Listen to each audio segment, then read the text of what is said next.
see, it's not just me. Jack, why do you insist on doing this dumb internet shit on TV? I look and see, it's not just me. This place is a fucking joke, man. You're a clown. I quit. So many of us have stood where we stand. We are the young, so raise your hand. So many of us have stood where we stand. We are the young, so raise your hand. We call us problem child. We spend our lives on trial. We walk an endless mile. We are the youth gone wild. We stand and we won't fall. We're one and one for all. The writing's on the wall. We are the youth gone wild. No. It doesn't make logical sense, but it makes. Well, yes, of course. But it makes wrestling booking sense. Of course, this makes no sense. Of course, okay, it makes no sense. However, in pro wrestling booking, which often makes no sense, you would do that. It's about making money. It's not about anything else. Wrestling has always been about making money first and foremost. That's it. Yes, I look and see, it's not just me. Last weekend was the greatest weekend in AEW history. This is the greatest week. I look and see, it's not just me. Security, my safety, my life was in danger at a wrestling show. So many of us have stood where we stand. We are the young, so raise your hand. So many of us have stood where we stand. We are the young, so raise your hand.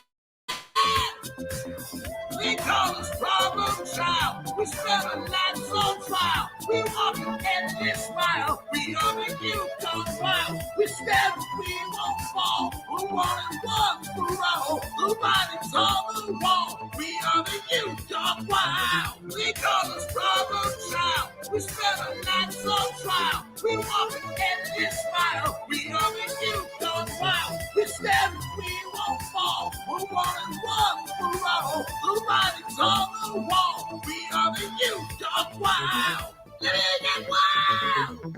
Yeah! If you're familiar with how we do things often here on these Wednesdays, it's a lot like one of my favorite movies, Time Cop. What? Fuck you.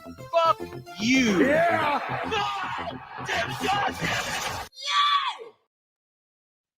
Sunday, Monday, Tuesday, Wednesday, Thursday, Thursday, Friday, Saturday, Sunday comes again. 毎日 Sunday, 毎 Monday, 日 Tuesday, 日立の Wednesday, 細長 Thursday, な Thursday, 静 Friday, か Saturday, サラサ Sunday ラ comes again. きれいな空気体には細長が気持ちいいんです日立のビッグフローウェルネス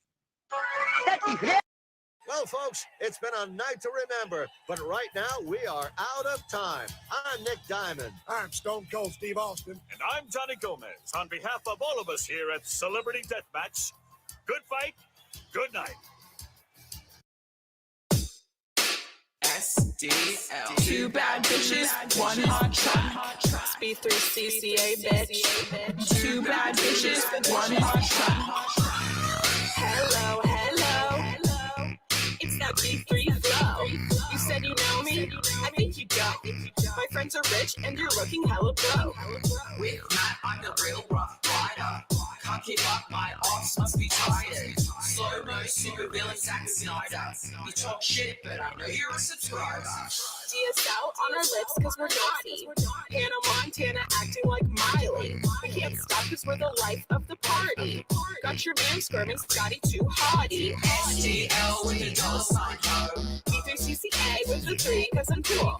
Face tat, ass tat, say hey. Two bad bitches, one hot track. Haters got no grip, that's priceless. Haters got no pictures, that's wifeless. Diamonds in my mouth, I'm priceless. Always ready for a fight, can't try us. You thought I'm a thotty, you thought wrong. Just a hottie with a body and a thong. You wanna fight? Let's get bloody like Carrie. I'm queen of the prom. SDL with the $sign ho. B3CCA with a 3 cause I'm cool. Top of the Indies now on top of the charts. We're spending our cash and breaking your hearts. Coral.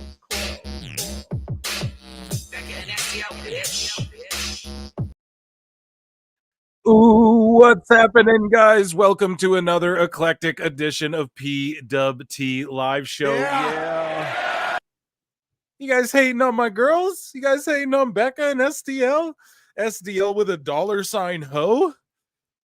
BECCA with a 3 because she's cool? Hello? How you guys doing? How you guys doing? It's a Saturday night, and I'm feeling all right. And it might be right for a fight. And Collision's on tonight, so let's check it out. I'm going to actually throw it on the screen in the background again. How you guys doing? I'm Phil Marks, if it's your first time here. If not, then, yeah, you already know. It's another Saturday at a long day today as people file in. I'll just babble to you a bit, plug my stuff. So youtube.com/ at prowrestletimes. We're on the road to 1,500 subs over there. And then youtube.com / at prowrestleclips. We're almost at 4,500. Round of applause to all of you guys for being the absolute shit. And you guys, you know, that's why that song's in the intro. You guys get why it's there. I love my mishmash of an intro, you know, and / outro. But man, we got a lot to get to, a lot of Phil Marks bookmarks to get to. Man, lots of sicko stuff, lots of Dave stuff I've been saving up.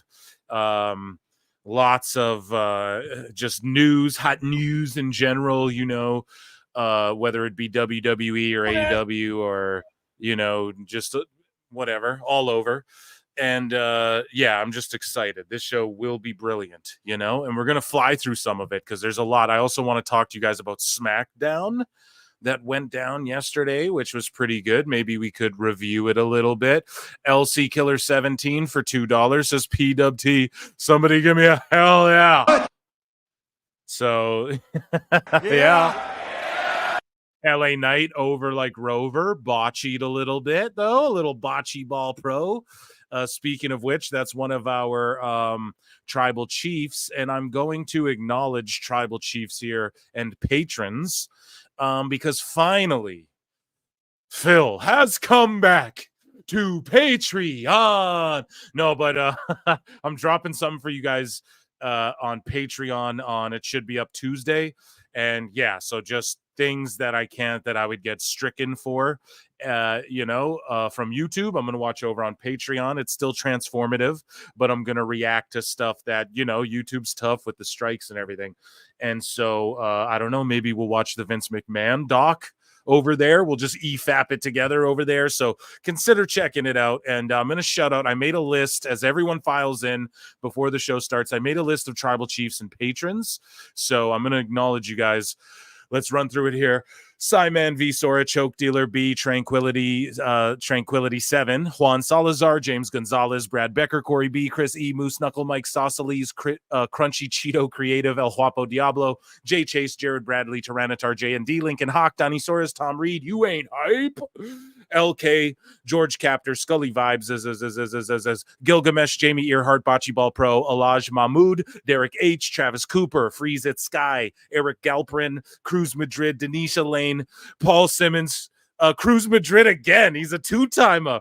Chris Killis, Mark Hugh the Mark, Ashley V, Russ Paxson. I acknowledge you all, and I'll take this off the screen here. Sorry. Acknowledge me. Appreciate you all very much. And of course, that's if you guys want to become tribal chiefs or patrons or just support the channel for free, click like, please and thank you, or 99 cents to support the channel is just a cheap way to do it too. And yeah, it's keep doing this thing, man. I want to do this every goddamn day because it just piles up. I let the scum just pile up, the sickos, the nonsense, the trash, if you will, just pile up and pile up.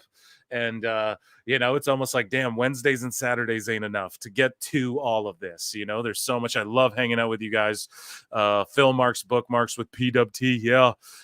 80, you guys watching. Let's run those likes up. JD from NY versus Sean Rossap. Yeah, we're going to cover that all. We got Zilla Fatu. I could have did more. I could have did the same, like Tony Khan, is unhinged with some of his. We're getting to some unhinged Tony Khan stuff. So make sure you're sharing the show around. This is a can't miss show, as they all are here at PWT. But as we chronicle this madness that is the IWC in the pro wrestling world, I think enough of you have filed in that we're going to jump right into the bookmarks pretty quickly here. I'm just thinking, is there anything else? I'm doing Wrestling Soup soon. Me and Konoa are finally linking up like October 4th. I know I keep saying, yeah, we're going to link up again. It's coming. Don't worry, guys. Me and Duke as well. We just keep missing each other by a hair. I got Husey on out of nowhere, so that was insane. He'll be back on sometime. I might chat him up here tonight, actually. Let me just see what the guy's doing, maybe, and he'll maybe pop in. I have no clue. He's up a billion hours ahead of me for all I know. He's Hulk Hogan, brother. He's 400 days out of the year. He's 2 whole weeks ahead of me, brother. But yeah, we're gonna get into it all. Where do we want to start? JD versus SRS is classic. I think what we'll do is just go through each folder. I like that a lot of you guys I see in the chat are talking about Zilla, because he's a big deal. He's a big name. He's a guy who, if you listen to PWT, man, I've been fucking chatting about him for a long time. We're dropping F-bombs. We're about 10 minutes into this thing here. You know, just a long, long time we've been keeping our eye on him. I told y'all, we got to watch him because he's going to be a component in all of this. Hopefully I can give some insight. Hopefully there's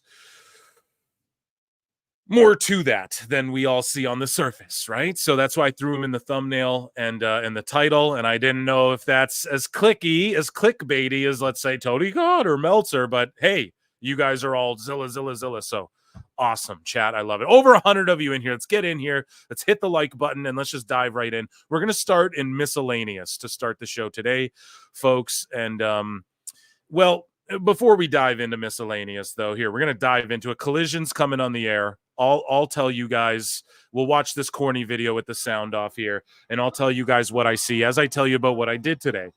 I did a fall time corn maze, and it was spectacular. You guys want to hear about that? No.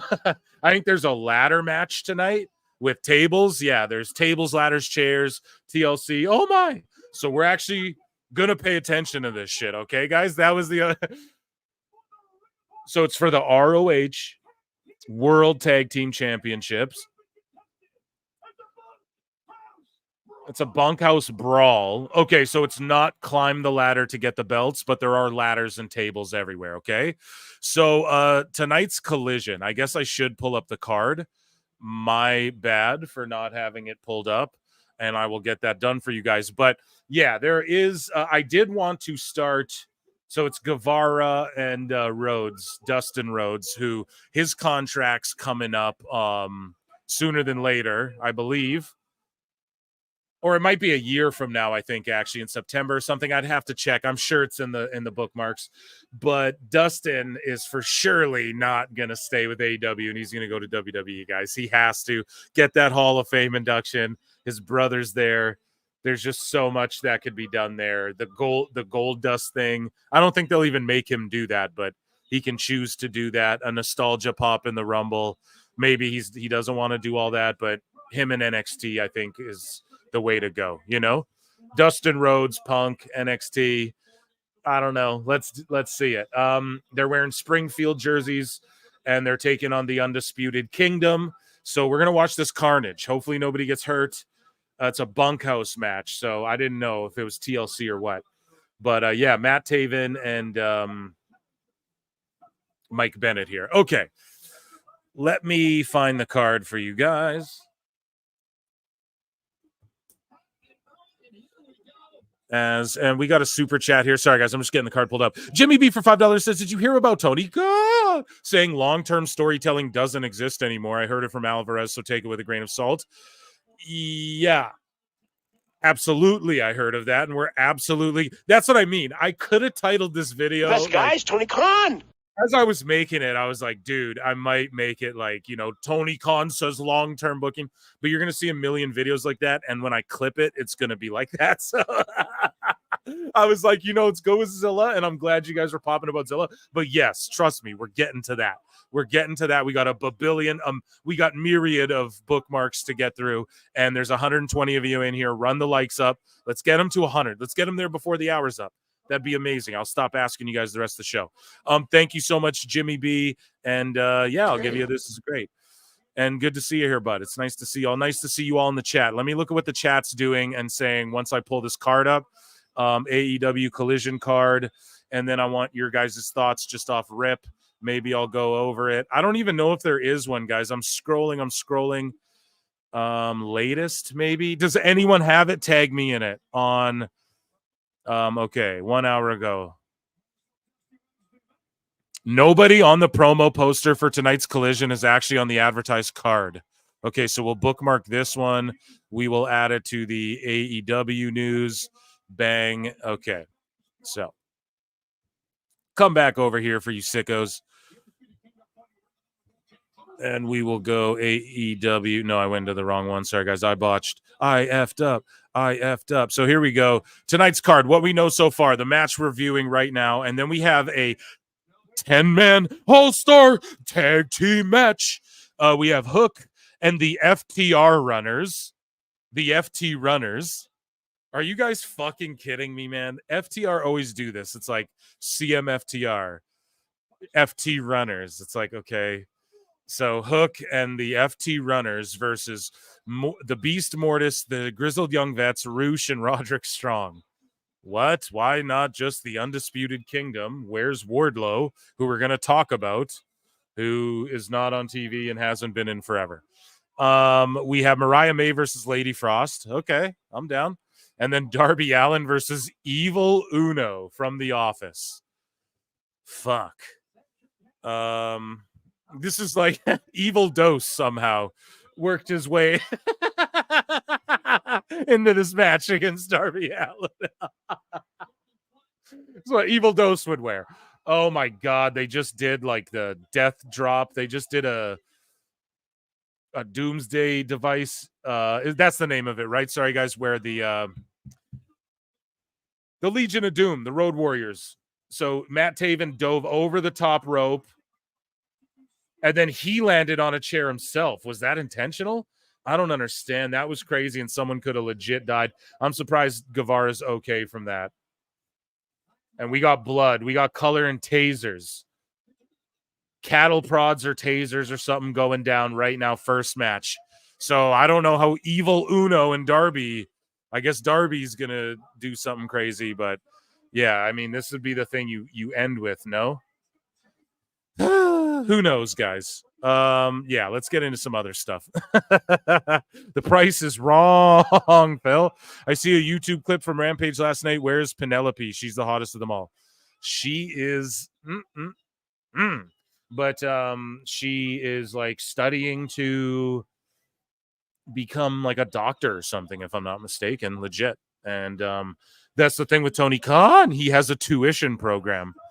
Deanna Purrazzo was talking about it too. Not a lot of people talk about that stuff. I guess I should more too. Maybe it's in the bookmarks, but yeah, he has like a tuition program and encourages people to go like back to school and stuff, or to go get schooling while he pays them. And I'm sure he may maybe some of their pay even might get siphoned off, and it's like, oh, we'll pay 50% or whatever. Maybe it's I have no idea the intricacies, but I'm sure it's not like a dumb plan put together. But yeah, he'll pretty much like finance people's school and stuff too, So that's why I get it. That's why I get like none of the wrestlers are gonna talk shit or hate, really. You know what I mean? Unless they're just like, well, I don't need to do that, But for someone like Penelope Ford, how old are you? Yeah, like go get your school on his dime. Fucking do it.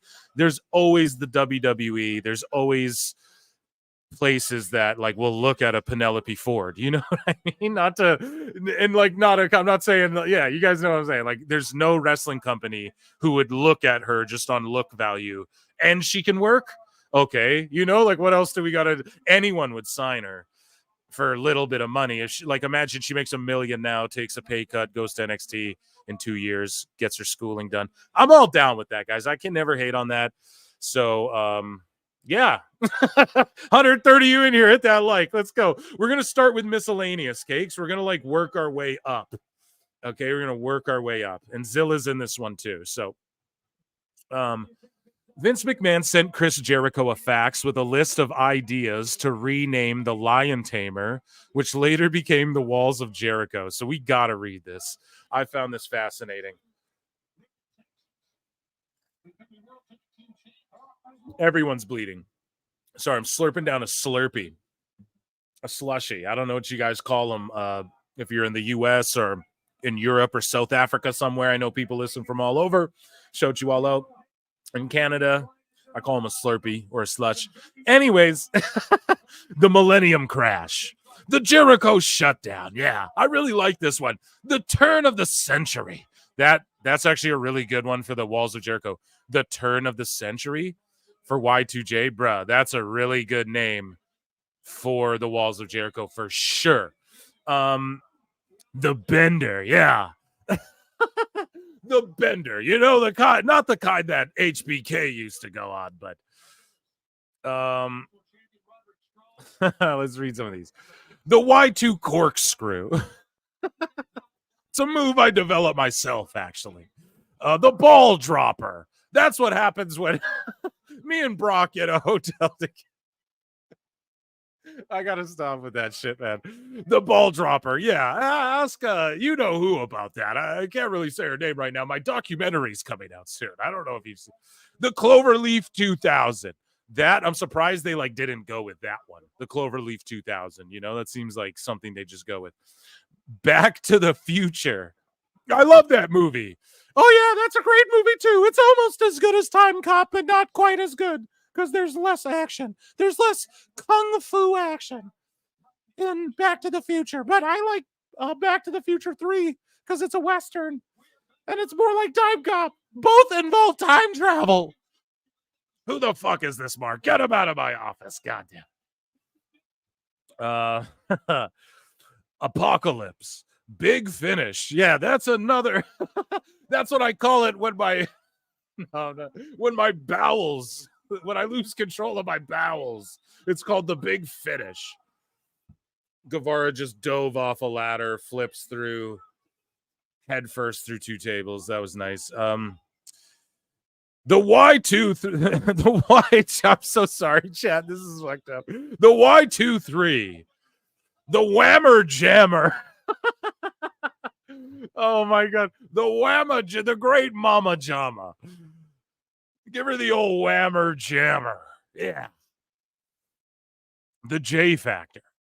Yeah, we fired X-Pac. Plus, he took a shit in a bag.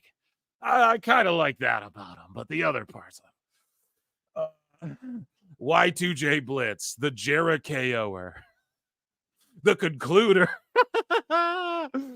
Yeah, that's another. The Concluder. That's what I call it when Brock finishes. It's called. Oh man! For anyone who calls me a WWE show, they will never fuck with me after the shit like this. The Vanquisher. That's what I call it when I throw money at my problems. The Embarrasser. Come on, that move is pretty degrading. Yeah.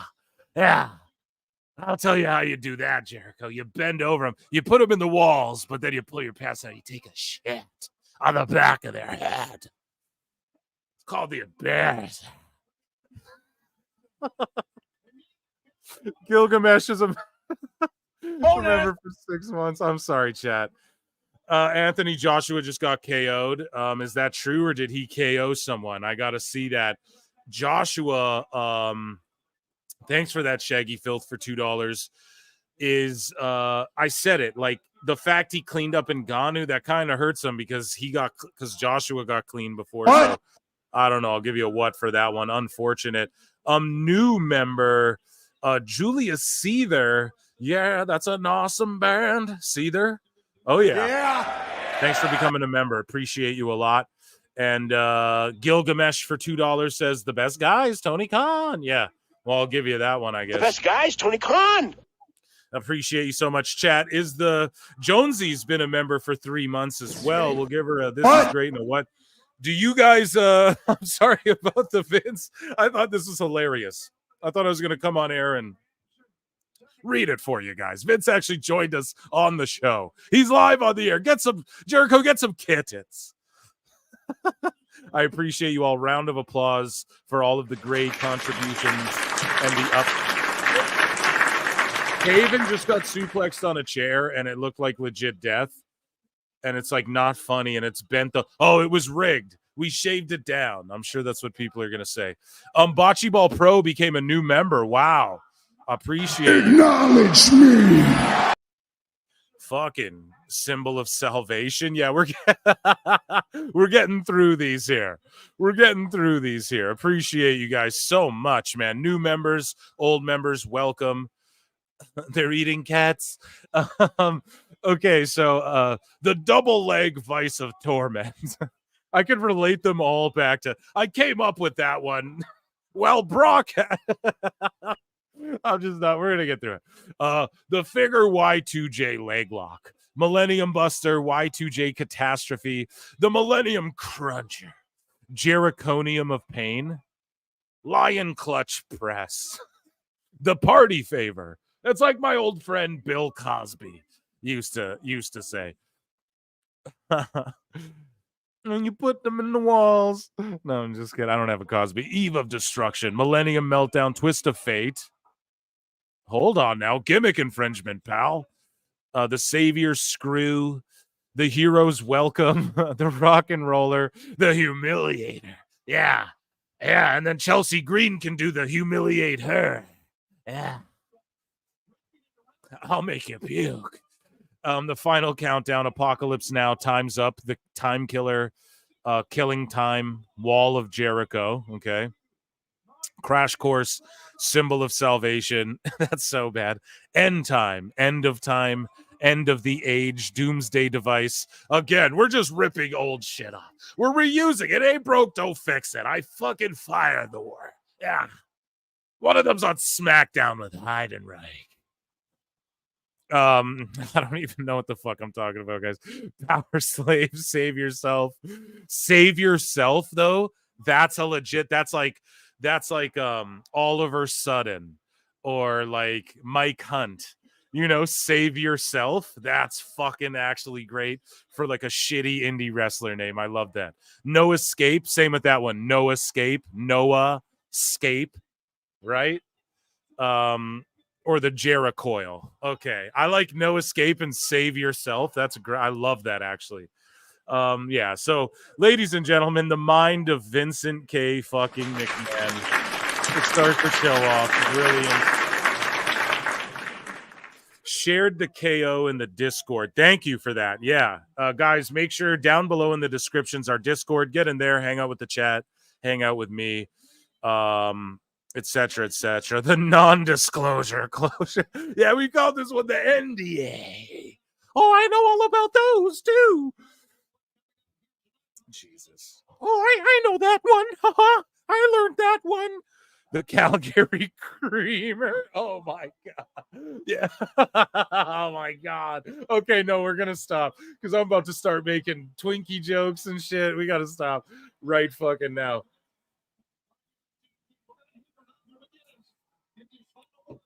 Okay, so Rhodes and Guevara win. McGinnis is going to give his thoughts later on in the show. Okay. So that was funny. I killed my voice on the first segment, guys. I should have saved that. So here's Tony Chimmel. Just a funny video. WWE's probably going to get me for this, but fuck it. We're live. Tony Chimmel gets hit in the balls with a t-shirt launcher and is not happy about it. It's from a SmackDown live feed. I'm going to play it and hopefully not get pulled. All right, ladies and gentlemen, once again, let me tell you about another great... Okay, no, they won't pull me. What they'll do is just like block the video later and then I got to clip it out and it's fucking annoying, but it's all good. T-shirt on sale at the WWE souvenir stands. This one is the tour shirt. Put a little Smackdown on it. Put a little Smackdown on it. Yeah, all the innuendo jokes are just amazing. I think they're incredible. 3 days. This item, as well as many others, are on sale at the WWE souvenir stand. What the hell was that? He's like, fucker, piece of shit. You can see him. He's like, piece of shit. What did he just do? Dude, he's mad. He's hot, bro. Yeah, He's hot. Yeah, he's just throwing the shit. Fuck this. Get out of my ring, dude. That's all he's thinking. Get this idiot out of the ring before he fucking shoots me again. Or, dude, he was gonna beat his ass. And this is some outside, like, I don't know if this is like a production guy. I don't know, but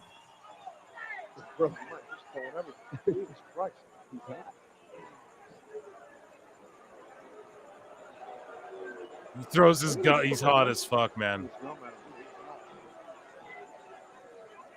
Dude, that's hilarious.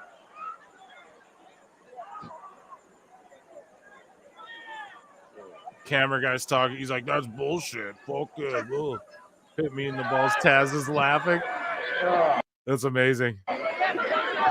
Yeah, that's fucking bullshit hit me It's bullshit. in the fucking ball. Let him bring that gun in here and do that. Did he do it on purpose? Fucking shit again. I'll ram the thing up his fucking ass.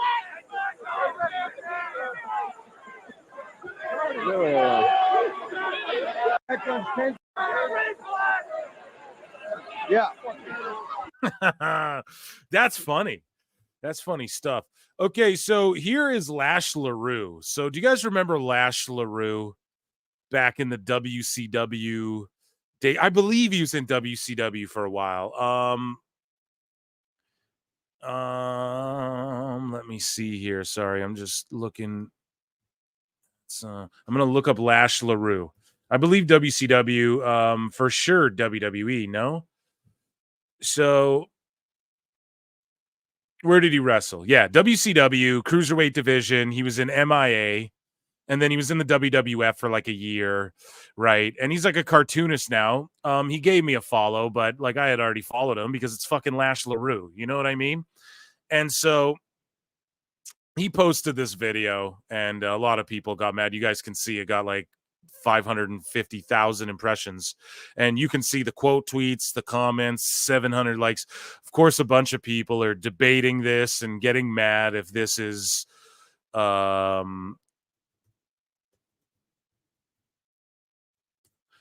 appropriate or not. Sorry, I'm just DMing people on the side here.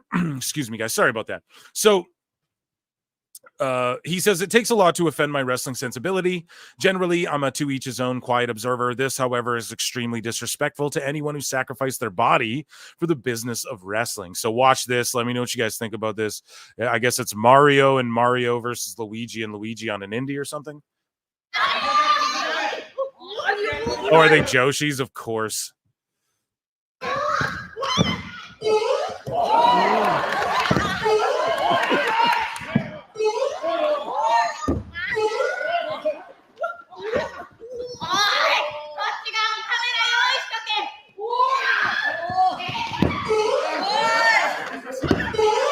Chat, what do you guys think? So they do spots like this. Like, look at this. Like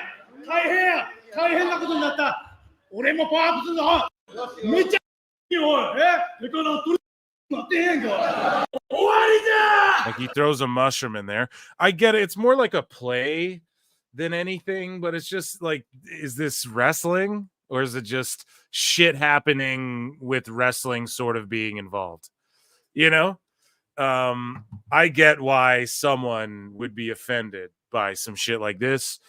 I also get why people would be like, oh, come on, man, don't be closed-minded. But like this, you could do this without the wrestling aspect of it, but maybe it makes it funny. You know, is this an actual league?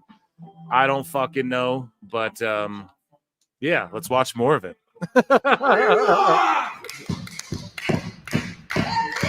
Because it is like wrestling's the basis of it. So.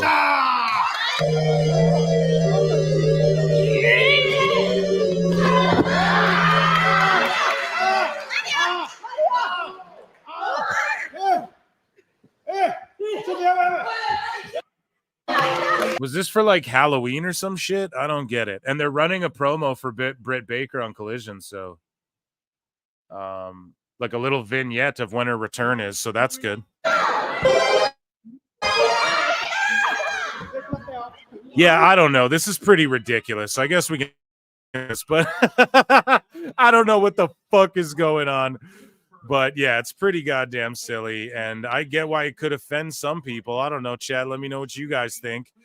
And this guy goes, "You used to team with a dude called General Rection, LMAO, and his matches were believable, every single one. So now people are the sickos are gonna go with fucking Lash LaRue." I personally see this as just fine. It's not really disrespecting you to just goof around, and it doesn't diminish the real craft. That's a thoughtful and kind response. Thank you. This is like saying, man, I went to a stand-up comedy show, and that's an insult to everyone who sacrificed their blood, sweat, and tears to pursue an acting career. No, it isn't at all. What a dumb fucking take, bro. This is what I can't stand about Twitter, too. More people like this than anything else. That's a fucking terribly dumb take, dude. No, it's really not. I would simply call it a comedy show as advertised. That is an incongruous simile. Exactly, bro. I said incongruous smile because I can't even read how smart this motherfucker is.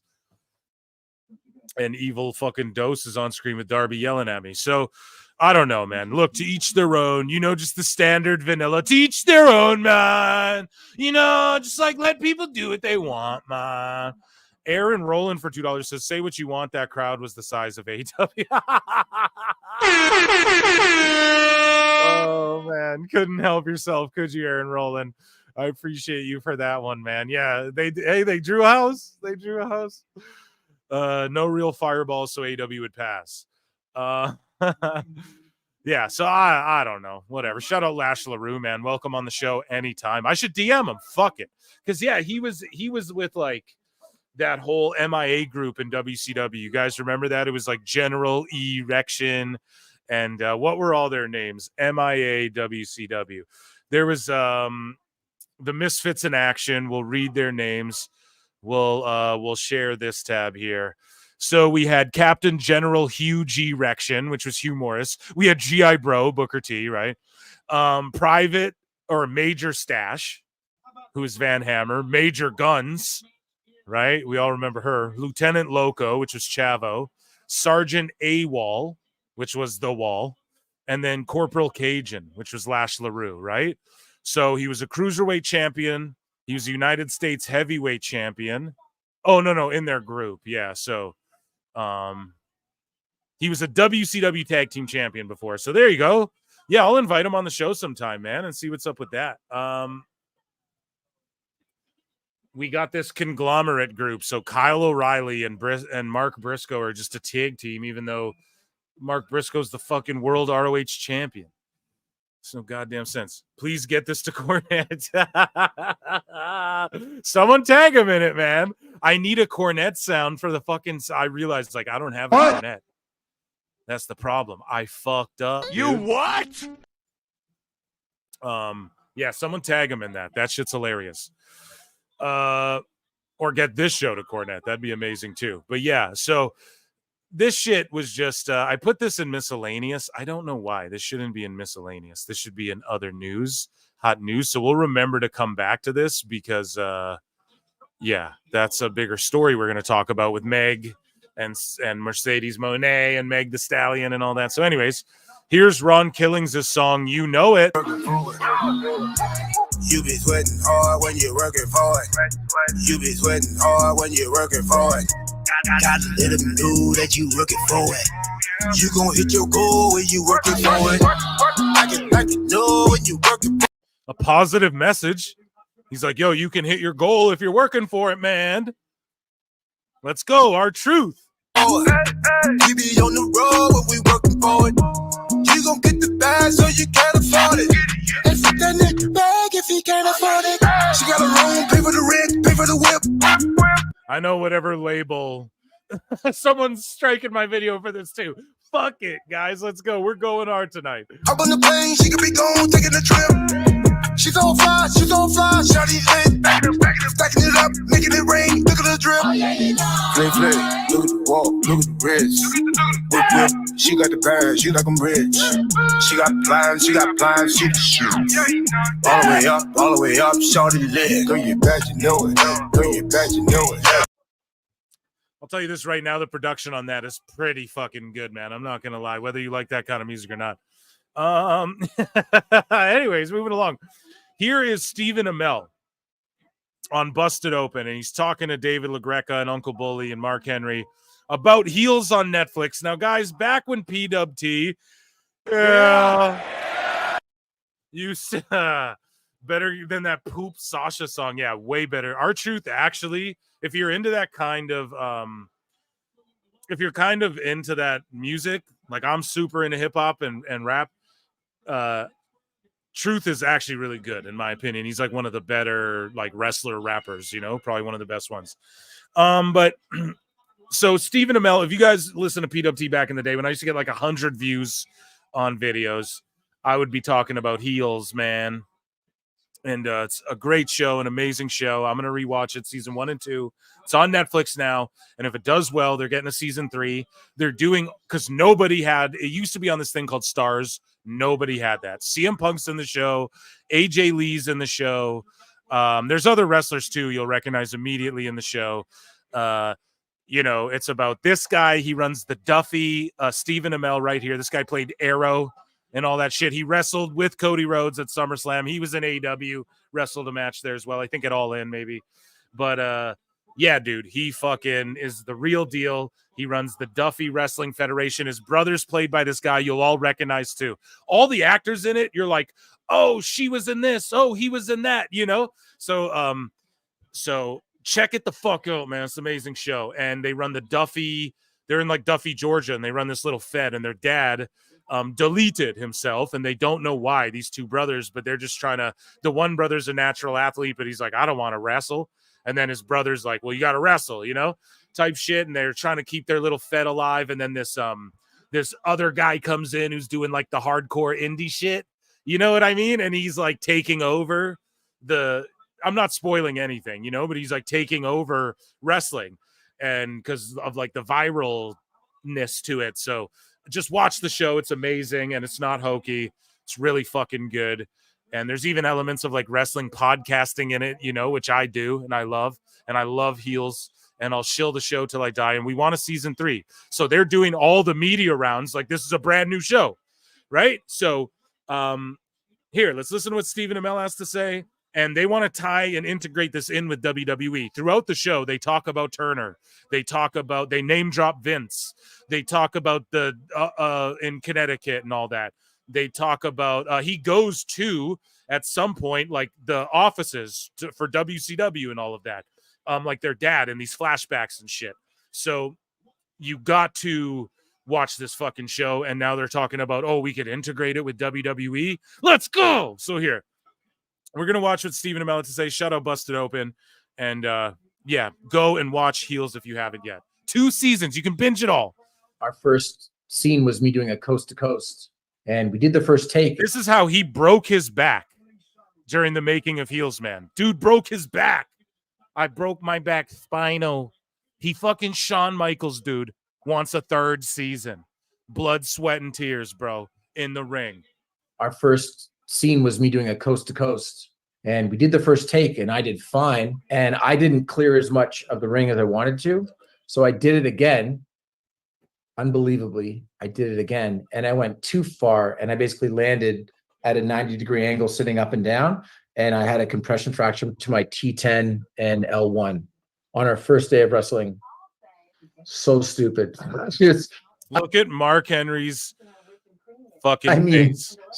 Look at Mark Henry's face. He's like, oh my God. Look at, they're all like, my word. Bully.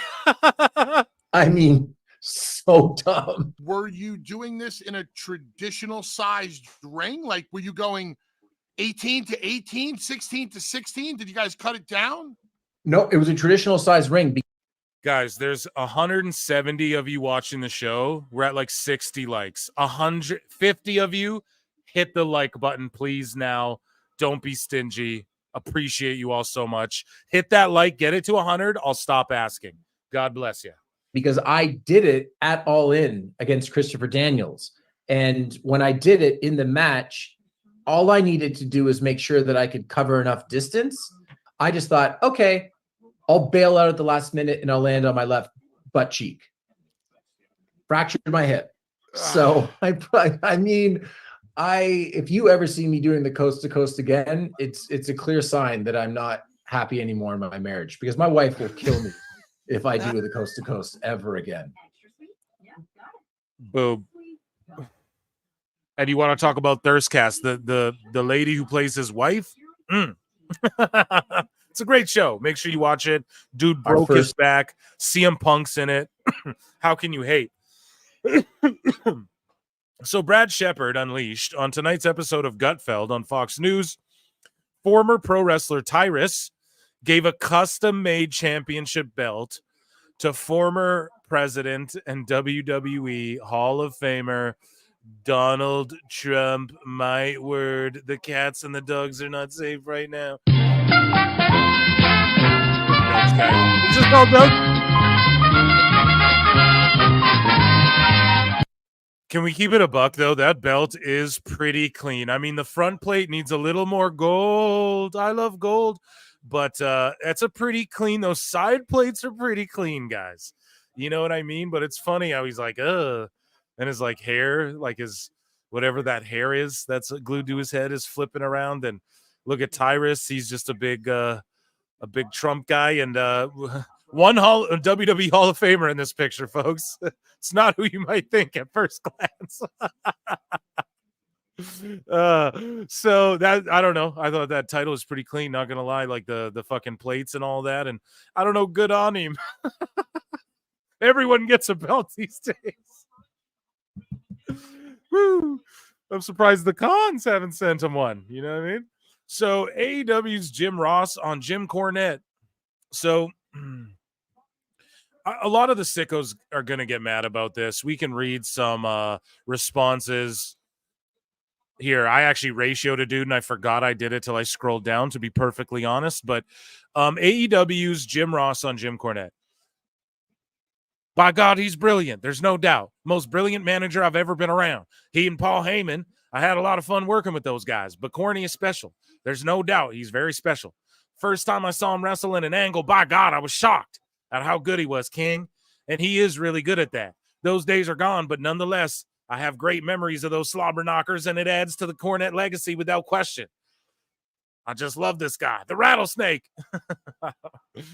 I know he's controversial and he stirs up the shit, but that's the business he's in right now. Like us, he wants people to tune in and click on and help us monetize our projects. These things that we're doing are not cheap. It costs money to do these deals. I miss a lot of the things Corny did. He was great on the booking committee. He's always had ideas, believe it or not. He added logic to what we were doing because he understood the business, understood the art of being a villain and being a hero, and the qualifications that are needed in both those two distinctly different areas or jobs. The qualifications. You're not qualified as a hero, Swerve Strickland and Hangman Page, because you invade a baby's crib and then you get a needle shoved through your mouth and a guy burns down your house. It still doesn't make you a hero, dude.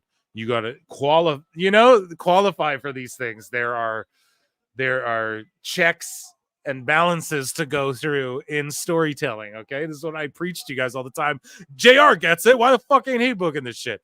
Anyways, it's a little belated birthday, thanks, but Corny's been a great contributor to the business for years. I know he stirs the shit, and so be it, et cetera, et cetera. He's a Hall of Fame guy. Should Corny be in the Hall of Fame? So I'm going to put a poll in the chat, guys. I'm going to put a poll in the chat, and I'm going to ask you guys, should Jim Cornette, and we're at 84 likes, run those likes up, guys. We're almost at 100. I'm going to start a poll. Should Jim Cornette get inducted into the WWE Hall of Fame? And we'll just put a simple yes or no. You guys let me know at Pro Wrestle Clips. Hit the like while you're at it. Okay. In my opinion, he should be. So Joshua, this guy says Jim Cornette does not deserve to be in the WWE Hall of Fame. He said horrible things about the company years ago, and he's banned from ever making appearances again. Now, I agree with him. Like, okay, Jim Cornette does not deserve to be in the Hall of Fame. That's an opinion. We could debate that. He said horrible things about the company years ago. Yeah, he still does. But then it's where this lie comes in. He's banned from ever making appearances. It's like, well, no, Triple H is fully in control. he's all about mending the bridges. And Cornette inducted the Rock and Roll Express into the Hall of Fame in 2017. I got 24 likes. I didn't even realize I ratioed it, dude. I completely forgot I even responded to that. But anyway, so he's right about all of it apart from the waiting to get clicks thing. IMO anyway said recently he could have. I mean, don't hate the player, hate the game.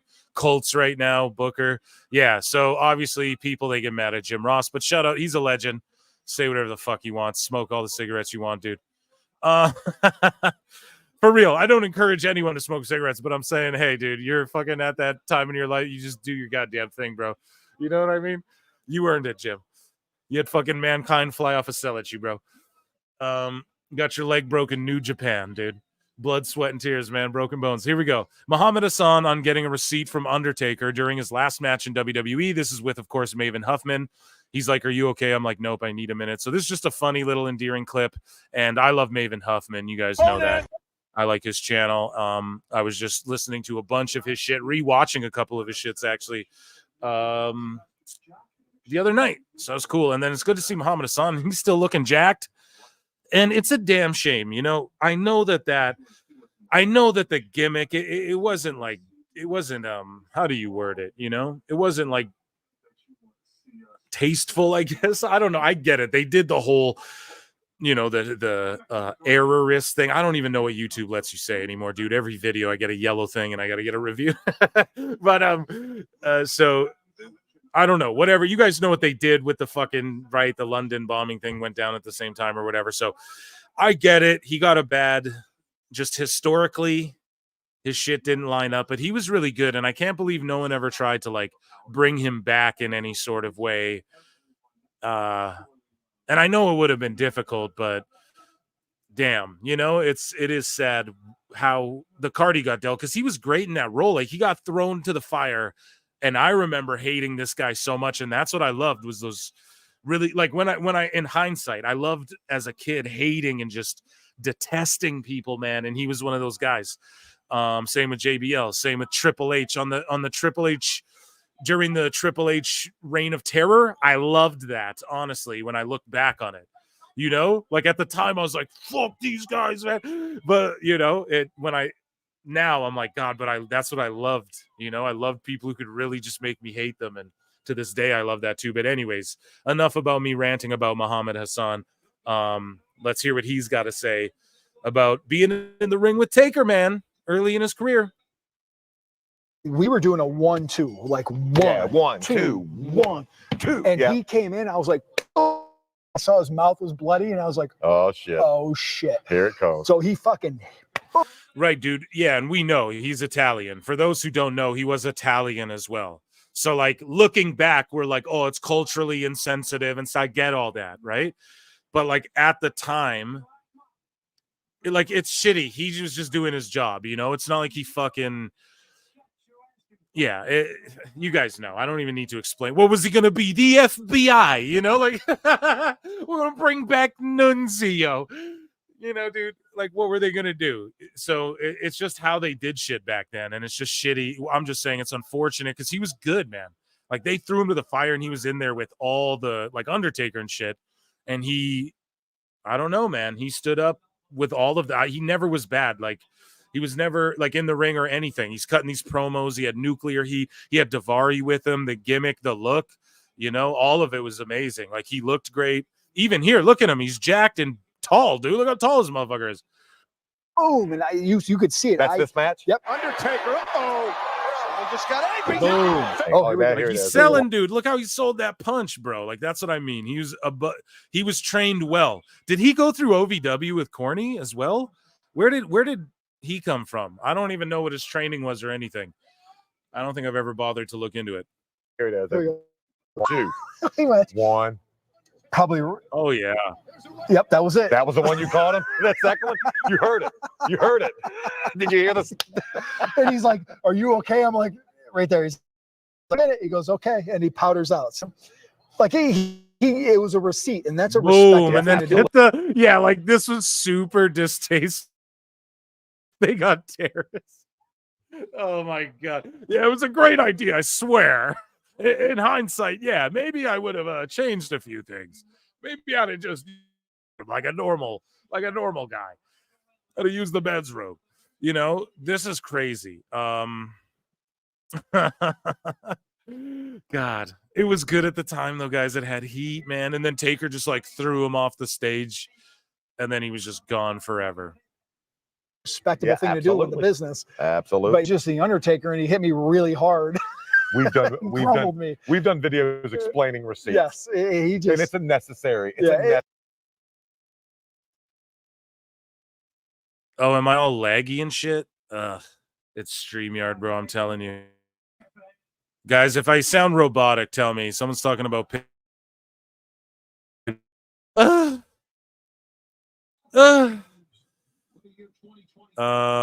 yeah, hopefully. I don't know. We got Twitter. Oh no, I'm fully lagged. This isn't good. Hopefully I don't crash out. No, I think we're good. Okay.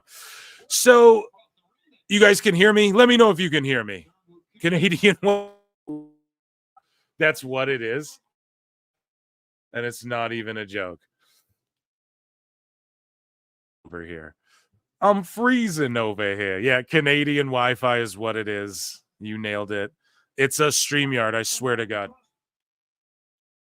Hear this? I'm just going to like piss around until you can hear me properly and we can get through this. Robota. I'm in and out. Okay. Don't worry. It'll be fixed. We're just going to wait it out. Don't worry, guys. Botch. Editing Phil. Don't worry. We'll come.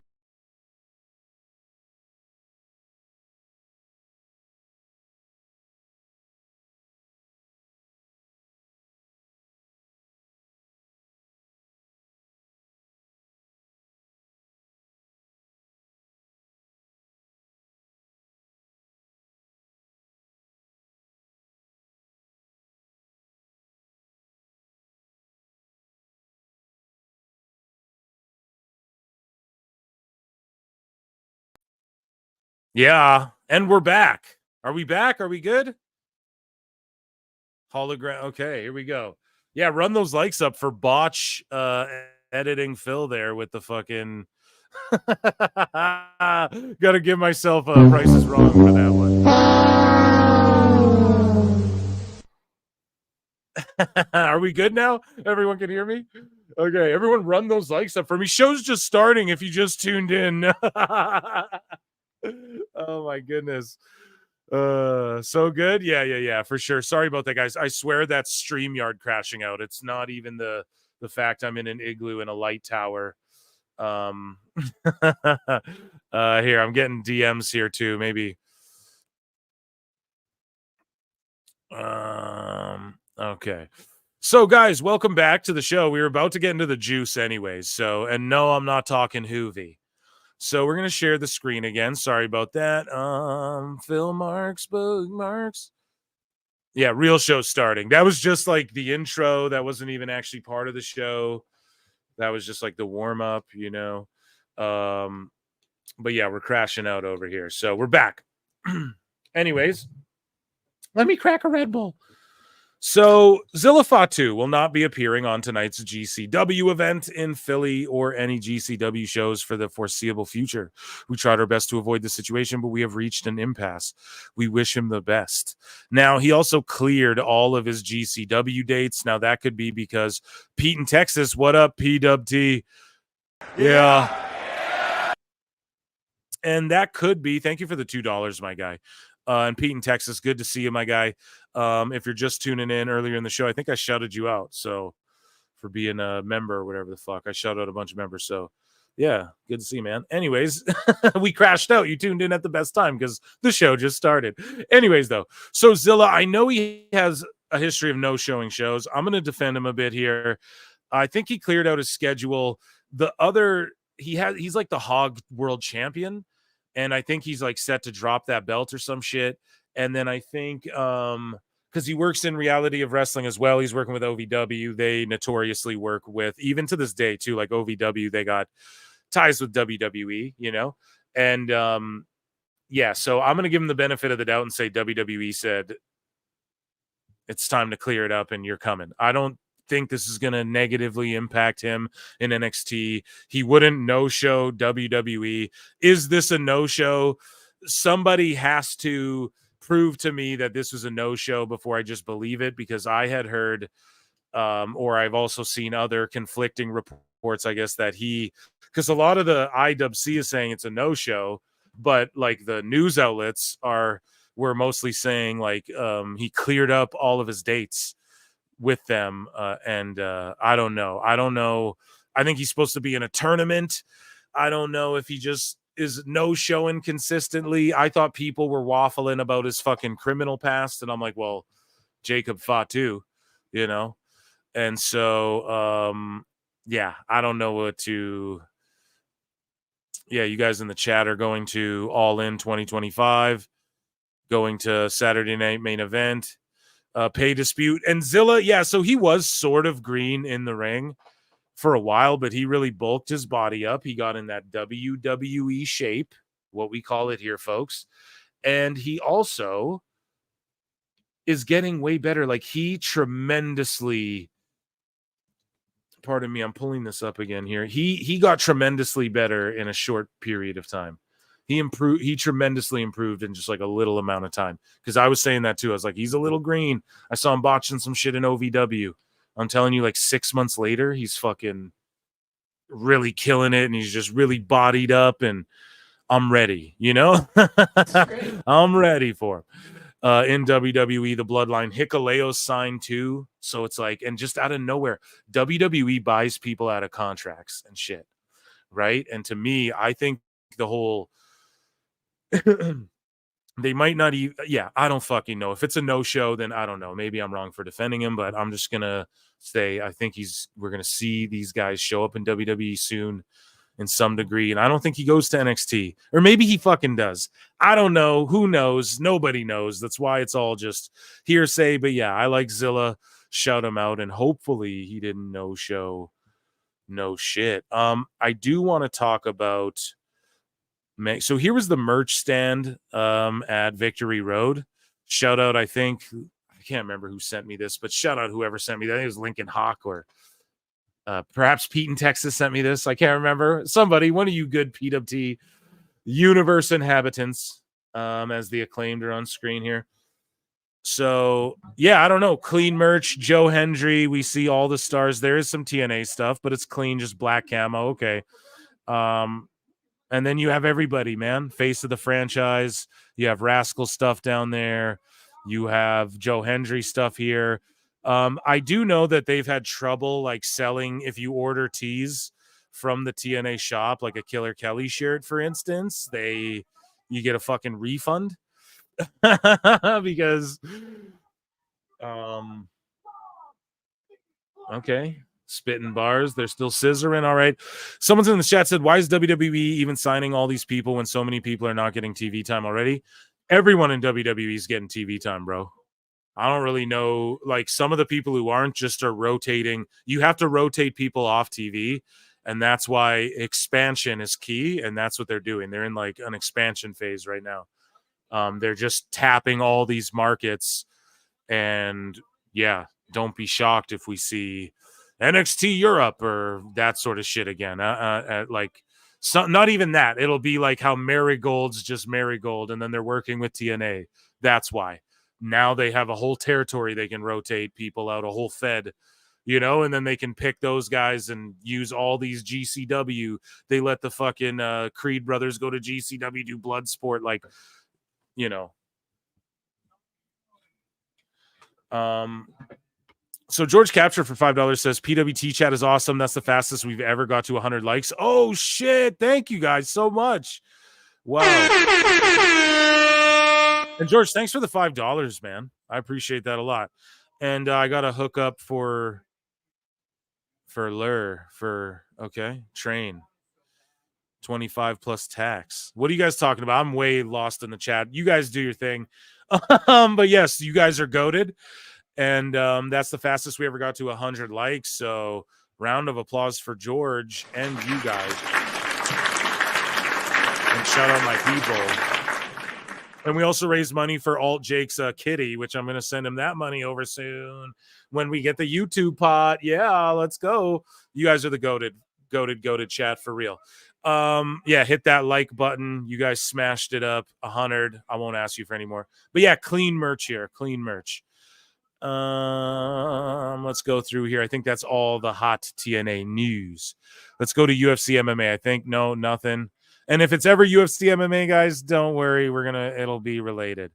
So goddamn, we have to get through. Let's do the AEW stuff. Let's do AEW news. And then we will get into like the Monet stuff with WWE because it's both. And then we'll jump into WWE news, and that's how I'll transition there. So you guys can see I'm storing some of these videos away. So Athena says at Ring of Honor. So we've talked about it on the show. She's amazing. She gets over everywhere. She's the longest reigning Ring of Honor women's champ of all time. Every Ring of Honor champion's allowed to show up on AEW whenever they want, except for her. I don't know what the fuck is going on with Tony, but she goes, I've tried to write this a billion times and figure out the right words to say, and I still don't think I know what to say, but it boils down to this, and I'm thankful for my minions that have supported me. I'm thankful for all the trolls that give me the motivation to prove me wrong. I'm thankful to every hussy I've beaten along the way to show everyone that I am the best in the world. With love and anger, Athena. And if she's happy, word, but ain't no one seeing her wrestle, and she's an amazing talent, man. And figures out how to get over and doesn't let the marks bug her on fucking Twitter. Like even this post here, like she's just going, yeah, the trolls and the haters, like it's just simple, but she's not like, watch, she doesn't respond to it. She's not Ricochet. You know, we're going to get into some Ricochet in the sicko segment. Okay. You know, she ain't fucking getting in arguments with these guys. And I'm sure there's just weird fucking e-drones who get in her chat, get in her replies, and are probably like, why aren't you on TV? 600,000. Yeah, I guarantee. And she's like, well, what can I do? You know, I just wrestle when I'm fucking getting paid to wrestle. So anyways, I love Athena, and god damn, I miss her in WWE. Card for Dynamite that already passed. So here is the media renewal rights. Here's Thurston and Pollock themselves. You guys want to hear Thurston or nah? Or nah? You gotta. We'll listen to a couple minutes. Maybe I'll skim through a good old Phil skim. And but yeah, let's listen to what they're saying, because we still haven't heard shit. And I think it's just because it's because they're just with WBD and they just don't, you know, I've covered it so much. It's ridiculous. Who even cares anymore? But we always talk about Thurston and Pollock. We never fucking show what they have to actually say. So let's show what they have to actually say. 170 per year sounds reasonable. Sounds 170 million per year sounds reasonable, chat, to fucking you for AEW's TV deal.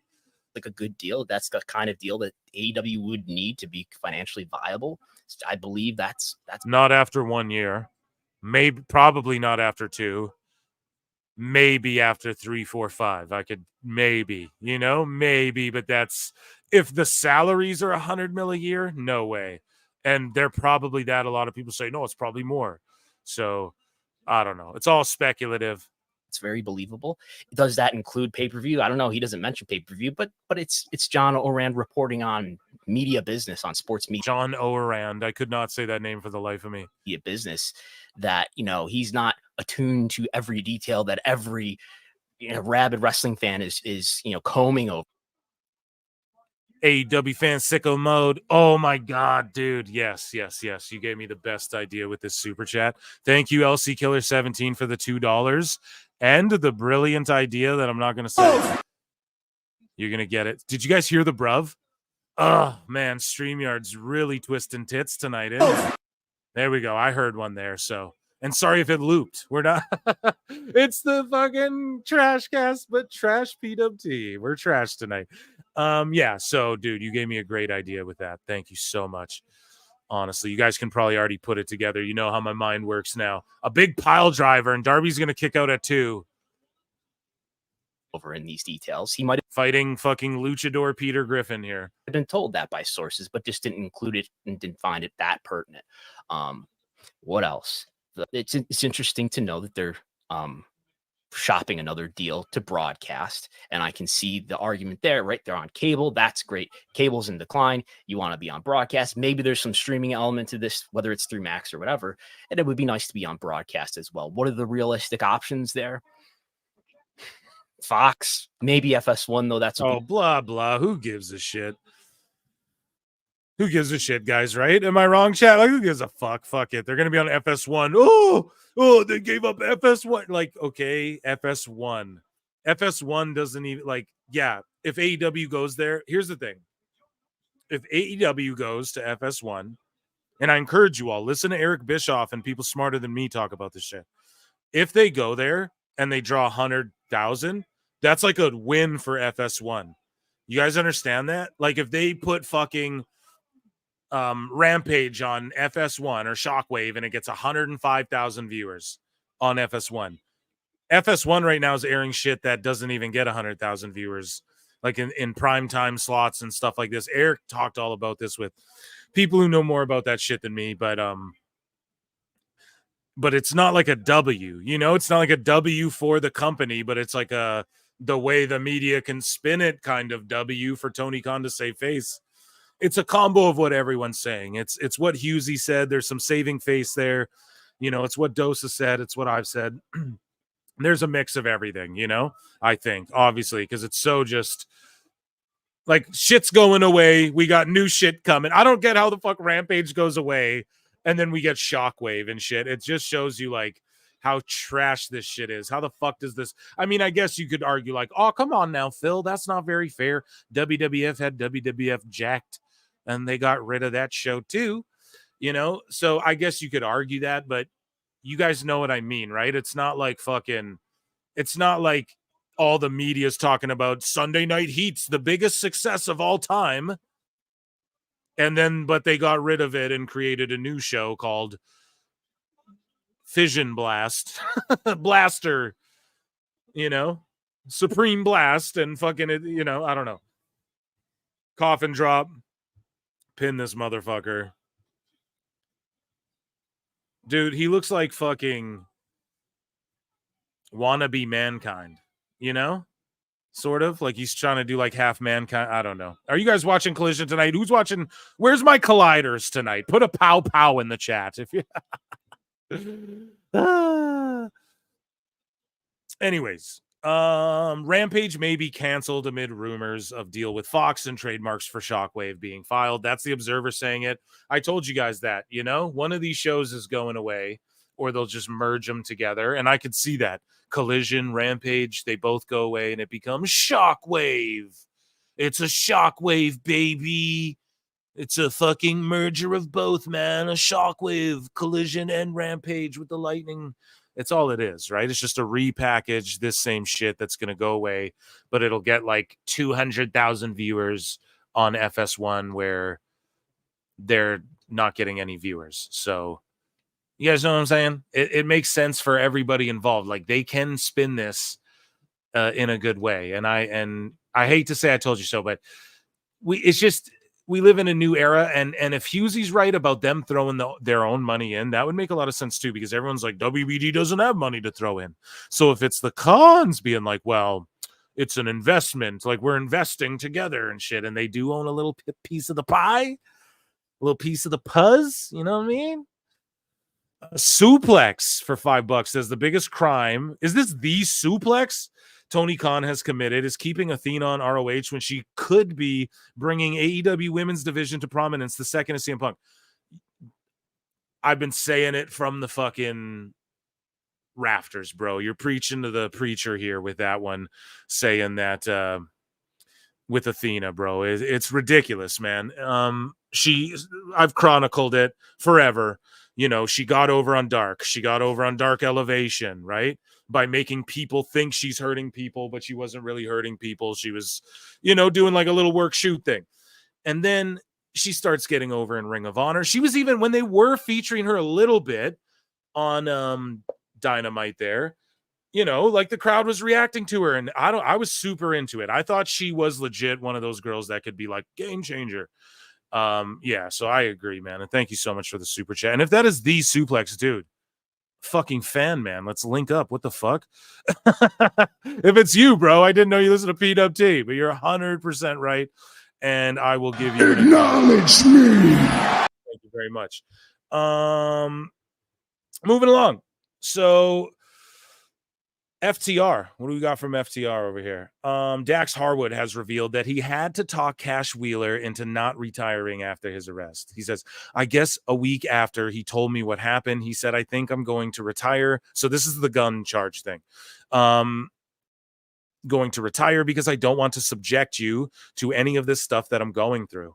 He knew the backlash on Twitter because it's a cesspool. That's goddamn true. I'm just going to retire. You don't have to worry because your contract is with you. I'm going to leave wrestling. I had to talk him into not retiring. Yeah, I mean, guys, I'll reserve. You know how much I love FTR, and then Dax blocked me. So he hates me. So but ultimately, I still love these dudes, and I'm glad he didn't retire. These guys work better as a tandem. Like, what would Dax have done? And I'm sure people have made the jokes. Yeah, Dax, I bet you did beg him to stay. Because, like, what are you going to have a singles run? And he could. I believe it could happen. But, like, what would the gimmick change be? You know, what would it? I don't know. I think FTR's got that. I think they're signed to AEW for a long-ass time, bro, if they are. I just want to see them have that run in WWE that they really should have had on the main roster. But I mean, I don't know. They're good friends like that. So that's crazy. He was like, I will retire, a gun charge, especially like we were just talking about Zilla and Jacob earlier, folks. You know what I mean? So, they've seen some shit. So yeah, I mean, it is what it is, don't have guns. Don't run up or flash your gun in road rage incidents. That's the lesson learned here, folks. If we extrapolate any value from this episode of PWT, it would be that, I guess. So Nigel McGuinness reveals the reason why he really retired from professional wrestling. Now, I love Nigel, but I was like, I'm going to bite my tongue a bit on that. Maybe save it for the show because I'm not going to go off on him or anything, but it's like you got to watch that documentary. His whole thing was sort of, I don't know. He's in the bloodiest company, and there's the whole hepatitis thing, and then a lot of people were shitting on him. They're like, TNA wouldn't clear him, and WWE wouldn't clear him, and nobody would fucking clear him, and he's just washed. Only AEW's washed and shit. And I don't like to go that hard on him either, because I am of the mind that, like, okay, yes, WWE's doctors are really stringent, and Vince loves to get them. They gotta retire. But like even Vince let Edge come back, even though he made Edge retire as well. So it's not like he makes you retire, but it's like you guys get why they do it. The doctors are way more stringent. That's probably a good thing, but Edge came back. And of course, medical science, like every year, makes huge leaps and bounds. But at the end of the day, man, I'm happy when these guys, like if Saraya can get back in the ring and do it healthily and just work smart and not do dumb shit, and use her promos to get her. So I'm down, I root it on, Nigel, if he can go, man. I'm not going to be like he was broken down and couldn't get cleared. And I don't know, medical science may have fixed him up. We don't know. Maybe he's doing stem cells in fucking Tijuana for all we know. I don't know. But he did say, there's a lot, because here's the whole thing, dude. If there's blood in that Danielson Nigel match, is that not gonna make people uncomfortable? Let me know. Will that make you uncomfortable if there's blood in that match? Are you guys familiar with the whole situation here with Nigel and all that?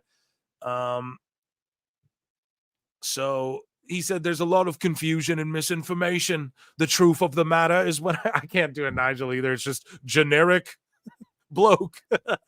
Is when I stepped away from wrestling, it was purely because I couldn't make a living as a wrestler anymore. Honesty. I like that.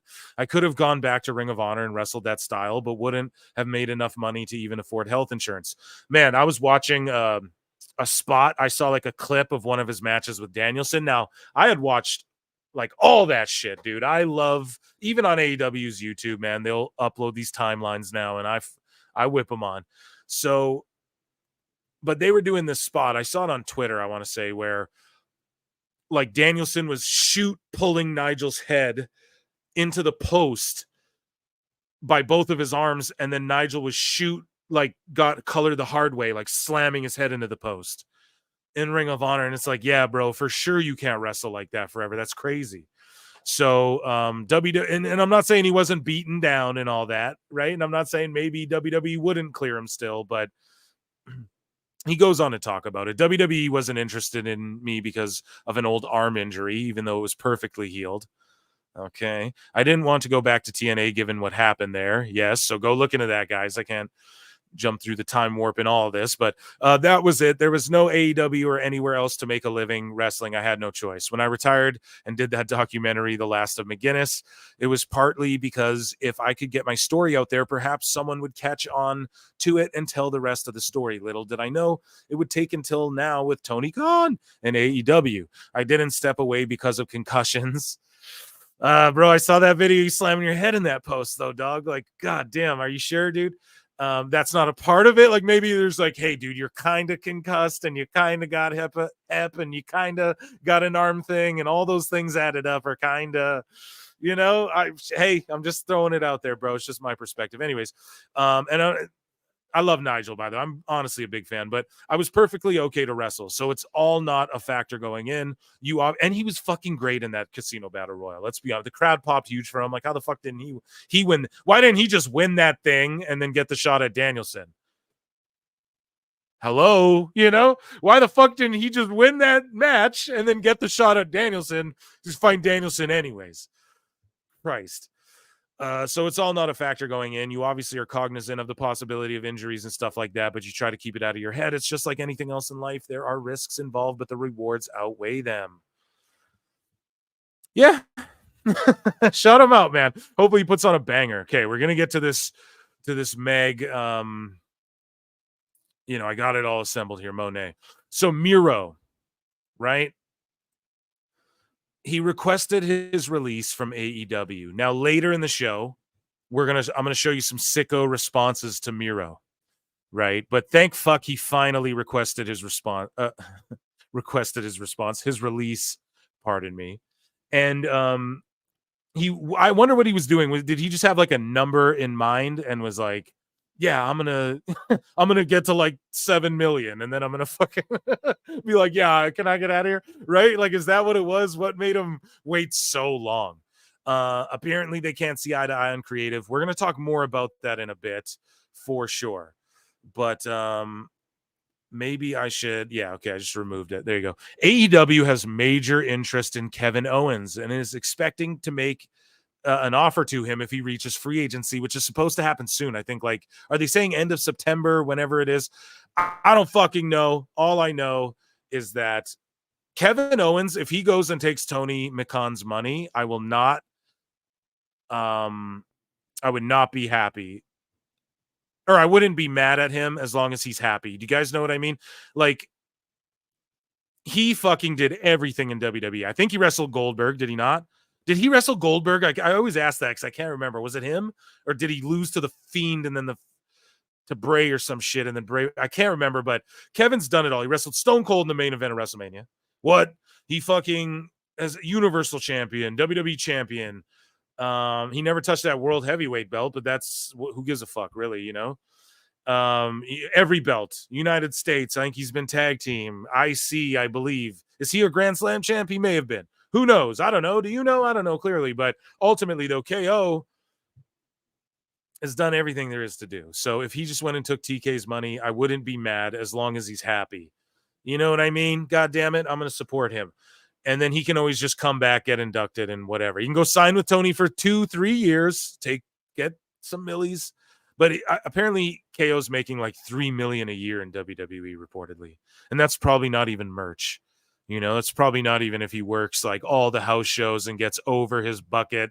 You know, it was explained. We watched Maven, the Maven podcast, whatever the fuck it's called, Maven Show, or just Maven Huffman Channel, whatever. Shout him out.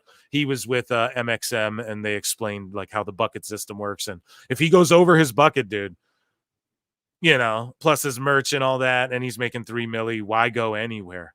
And like, it's not like he couldn't get lesser dates. I'm sure you could just say, I'll take the same money with WWE, just give me less time, like less dates. Boom. They'll do that in a heartbeat. He's worth it, you know? He's fucking over everywhere. People don't talk about how, like, over KO is, or when a crowd is kind of dead, he comes in and he just gets everyone fucking hyped. Like, he just starts fighting people and doing shit where you're like, oh, yeah. Like, he knows how to get the crowd engaged just by, like, wrestling, you know? He doesn't have to do... Like, yeah, he kicks the bottom rope a bit, but I don't know. It doesn't get talked about enough. He's, I think, one of the most underrated guys in wrestling, even probably by me. Like, I don't talk about how good KO is enough, honest to God. So yeah, if he goes there, I'm not fucking mad, but I don't think he would, right? Like, come on, chat. I don't think he fucking goes. We're going to start a new poll in the chat, and I'm going to ask you guys if you think, so we're going to end this poll. 94% of y'all, of us rather, believe that Jim Cornette should get inducted into the WWE Hall of Fame. I'm going to put a new poll in there, guys, okay? And I'm going to ask you, do you think Kevin Owens signs with AEW? Do you think Kevin Owens signs with AEW? And I want you guys to tell me yes or no, because I want to know what you guys think. Obviously, as Queen Aminata throws down here, I didn't realize that I had my shit muted over here, so I'm going to fix that. Okay. I wasn't paying attention to the show for a minute. Okay. So, interesting comments by Tony Khan. Is he implying the 3-year deal reported by Puck Aurand? Fuck. I fucked the name up. I just learned it before and I fucked it up. Is incorrect. Could the money figure mentioned also be incorrect? Did anyone even accuse Tony of leaking to Puck? Who did leak the info? Who did leak the info to Puck? It's like a game of Clue. So Tony Khan unironically fucking quotes Chris D'Elia's joke about, like, oh, I got my shades on because my future's so bright. Literally. Okay, so Tony Khan goes, I didn't bring my sunglasses to the Sirius studio today, but the future is so bright, I need them. That's a literal Chris D'Elia joke. Crazy. The future is that bright. I know there have been a lot of reports. I have not done any of the leaking. Just out of nowhere, he's like, yeah, I didn't leak anything. Trust me, bro. I didn't leak anything, bro. What the fuck? Liar! Why would he just say that out of nowhere? Liar! Tell us what you know, you goddamn liar! With all due respect to the fine people at the Puck establishment and the Puck people, I didn't talk to them. I know they have been reporting things that are very interesting. There are a lot of reports and rumors I have not confirmed, and Warner Brothers have not confirmed anything officially. We have a really exciting future there. I could say with 100% certainty, AEW and TBS and TNT are here to stay for a long time. Dude, crazy. Crazy, dude. Oh, man, who knows? I'm just the TV deal talk. Who gives a fuck, man? You couldn't have drummed. Tony should have struck while the iron was hot, man. He always fucking fumbles everything. You know? Like, we were all talking about it. Now ain't nobody care anymore. No, we still care, but Wardlow is reportedly one of the guys not being used in AEW right now. You what? think? Oh, you fucking think? Oh, we don't know that? Jeepers, man. So, yeah, Wardlow is not as one of the guys not being used. Yeah, I'm watching the show. No shit. So, why? Who knows? Is he injured? Who knows? Someone get this man to WWE somehow. For the love of fuck. Okay? Get him in NXT. For the love of God, somebody. Save this man. Tony, let these people go, bro. You talked all that shit when AEW started about WWE holding people hostage. All the fandom, we're not gonna let, we're not gonna let talent go on you. Like, we're all that shit. What did he say? Like, we're not gonna let talent struggle and feel like they can work indies and all this stuff. And then he started limiting the indie dates because he realized, yeah, you can't let them just do that. Right? And now we're seeing guys like Wardlow just sitting on the bench. Let him go, Tony. Just offer to let him go. We're going to talk about Tony Khan says there's no such thing as long-term booking. Huh, Tony, if that's the case, you have no long-term plan, you have no short-term plan week to week, let him go then. Let him go. He's not in any plan, clearly. Yeah, I don't know what to tell you. It's just so disappointing. And then we got a guy like Miro. You got Wardlow and Miro on your roster, and they're the two guys not being booked. And I'm watching fucking Orange Cassidy and shit every week, bro. I'm watching Commander steal Lucha House Party's gimmick with Private Party, get choked out by Marina Shafir, and you got these two guys just chilling. Well, Mox is walking around parodying Romper Stomper for real on your show, man. Woo! Fucking nuts. Where's Freddie Prinz? Freddie, start your fucking federation. I love you, dude. Me and my wife love you, bro. Fucking start your fed and hire these guys. What's going on? We're just going to leave Wardlow here, lest he be not forgotten. We're leaving Wardlow here so we don't forget this man, folks. He deserves better. Free Wardlow, free Ricky Starks, free fucking Miro. Let's go. But Miro for sure leaked this to a fucking sheet. Sorry, Wardlow, you're gone again. But Fightful reports there was some consideration internally to use Miro in the AEW All-In Casino Gauntlet. Why? So he could just lose with Ricochet? And he had pitched working with Moxley earlier this year. Thank God you dodged that bullet, bruv. Miro and AEW were unable to get on the same page creatively, something that became a common occurrence for the two sides in recent years. Well, is that because he doesn't want to lose or be taken to the limit by guys he's been watching? He doesn't want to fight Jack Perry for the fucking, like, what ideas? Tony Khan.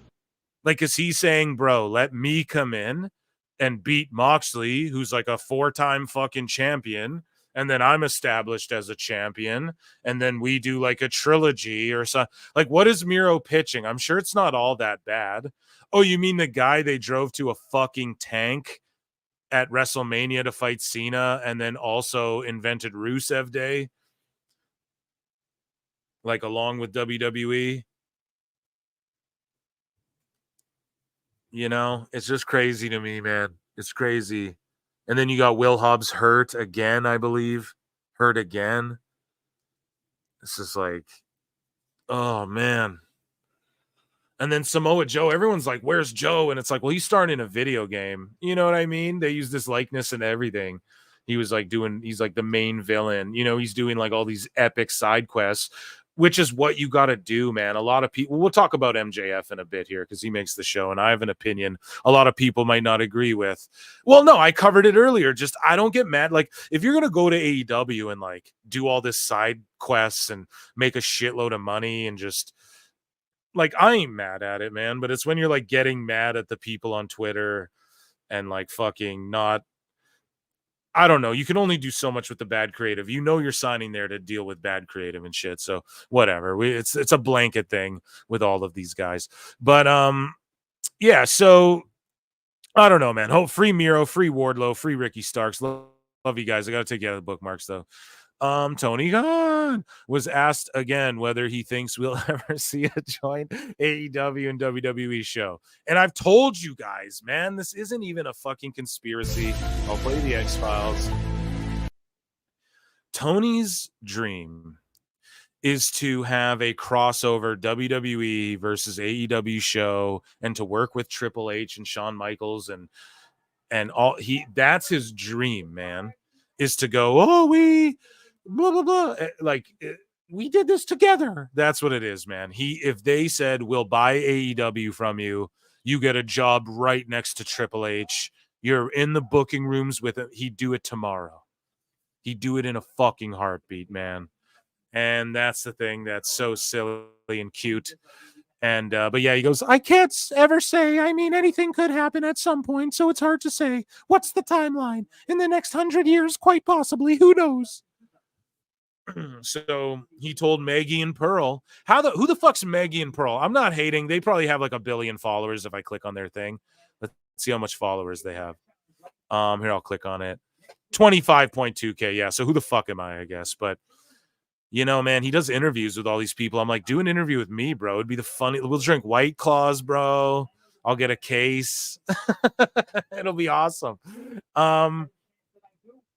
Yeah, I mean, who knows in 100 years, but that's his dream, right? Whereas WWE's like, no, we're gonna absorb you one day, if anything, you know. No, we're gonna keep telling the dirt sheets that fucking Daniel Garcia we're horny for him, according to Wrestle Purists, so that you guys keep investing TV time in this guy and overpaying him. That's what they're gonna do, right? It's war to them. So I am going to share this tab instead. Shout out this channel, Brody Hubbard. They did a comparison right here of Mox, AEW, and Romper Stomper. You guys can see that there. And yeah, so people were telling me, Phil, you're reaching.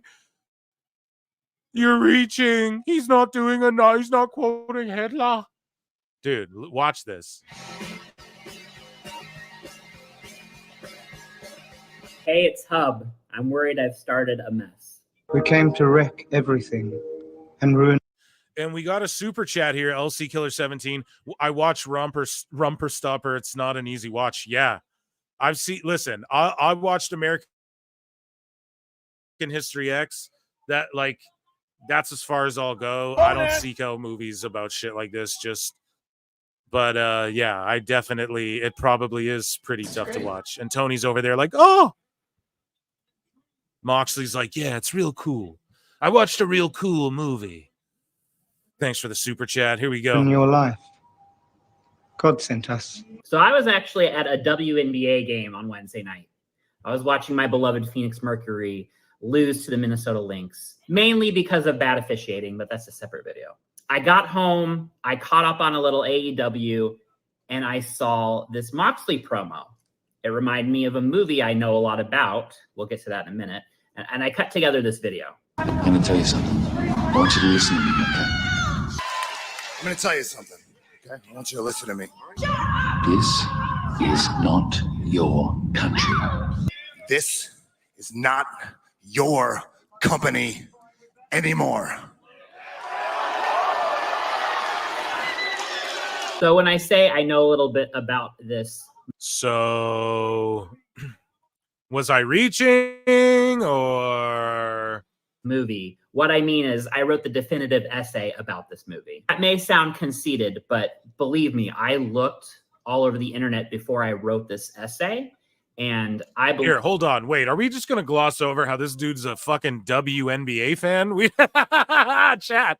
No, I'm just kidding. I believe mine is the most comprehensive essay about the film. So if you want to know anything about Romper Stomper, you should go to my essay about it on drunkmonkeys.us. Now, this shouldn't be controversial in and of itself. I mean, Cactus Jack used to quote Shakespeare. Recently, Zelina Vega dropped in some Peaky Blinders lines in her promo. It's an homage. It doesn't mean that Moxley is an Australian neo-Nazi skinhead now, or that AEW is doing a Romper. Right, I agree. Stomper storyline. He just had some inspiration. And we've heard about him having inspiration before. There was a whole that I know a lot about. The point wasn't to get Moxley in trouble or say that AEW is doing something bad. It was really about showing you how smart I am. About what Brian Alvarez said on the show. And so now like 100,000 people have seen that tweet. And it got picked up by some major tweet accounts like Drainmaker. Major. Drainmaker's major. The major leagues, kid. See that Cultaholic is reporting on it. I'm very happy to see that James from Web is Jericho wrote an article about it and actually cited me and my tweet about this. So thank you, sir. Again, what's most important about— So I agree with him there. Like, obviously they're not doing whatever, but then the loose Hitler quotes as well. He loosely quoted Hitler. And then what did they have him do, chat? He beat up, Moxley beat up Private Party, 2 black dudes, and then fucking Commander. Oh, here, I got to stop and share this again here. Just to, I lost audio there, so hopefully it's fixed. So yeah, guys, that's fucked because he beat up like 2 black dudes and a Latino, man, and it was, come on, you know? I just think, and then what did fucking Claudio call him on X? He's like the great white shark or something. Some guy for $2 says, ironic, they kick out the only non-white with this. Who? You what? I don't know, guys. We're getting in a fucking weird, it's just, I don't know, it's cringe all around. Why are they leaning into it? I don't get it. Anyways, well, let's move along here. So nobody, oh yeah, we already did that. So yeah, Brian Alvarez, we talked about it before, and he flat out says that Tony Khan says that long-term booking isn't a thing and there's only short-term booking. And Alvarez is saying, when I heard that, I was like, oh, there's no way he said that. He's like, but look at the show and you can see it's clearly what's going on. Tony Khan started telling people there's no such thing as long-term booking anymore. It's week to week. And when I heard that, I was like, what? He didn't really say that. But if you watch the shows, that's what happened. I think those two were big. And I think obviously the biggest issue was that Tony Khan started telling. Listen one more time. Telling people there's no such thing as long-term booking anymore. It's week to week. And when I heard that, I was like, what? He didn't really say that. You what? But if you watch the shows, that's what happened. I think those two were big. And I think obviously the biggest issue was that. That's fucking insanity. And I quote tweeted that and said, look, if that's really what he thinks, then yeah, AEW's cooked. It's toasty. I mean, there's just no even like future plan, you know? There's not even a, that's literally every company ever at their lowest is when they're flying by the fucking week to week, you know? So huge L. I don't know, man. The best guy is Tony Khan.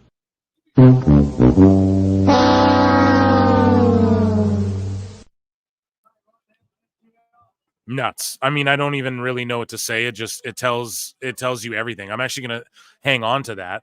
The 10-man all-stars in the ring. I'm gonna unbookmark that because who gives a fuck. I'm gonna save that for the next remix song I do.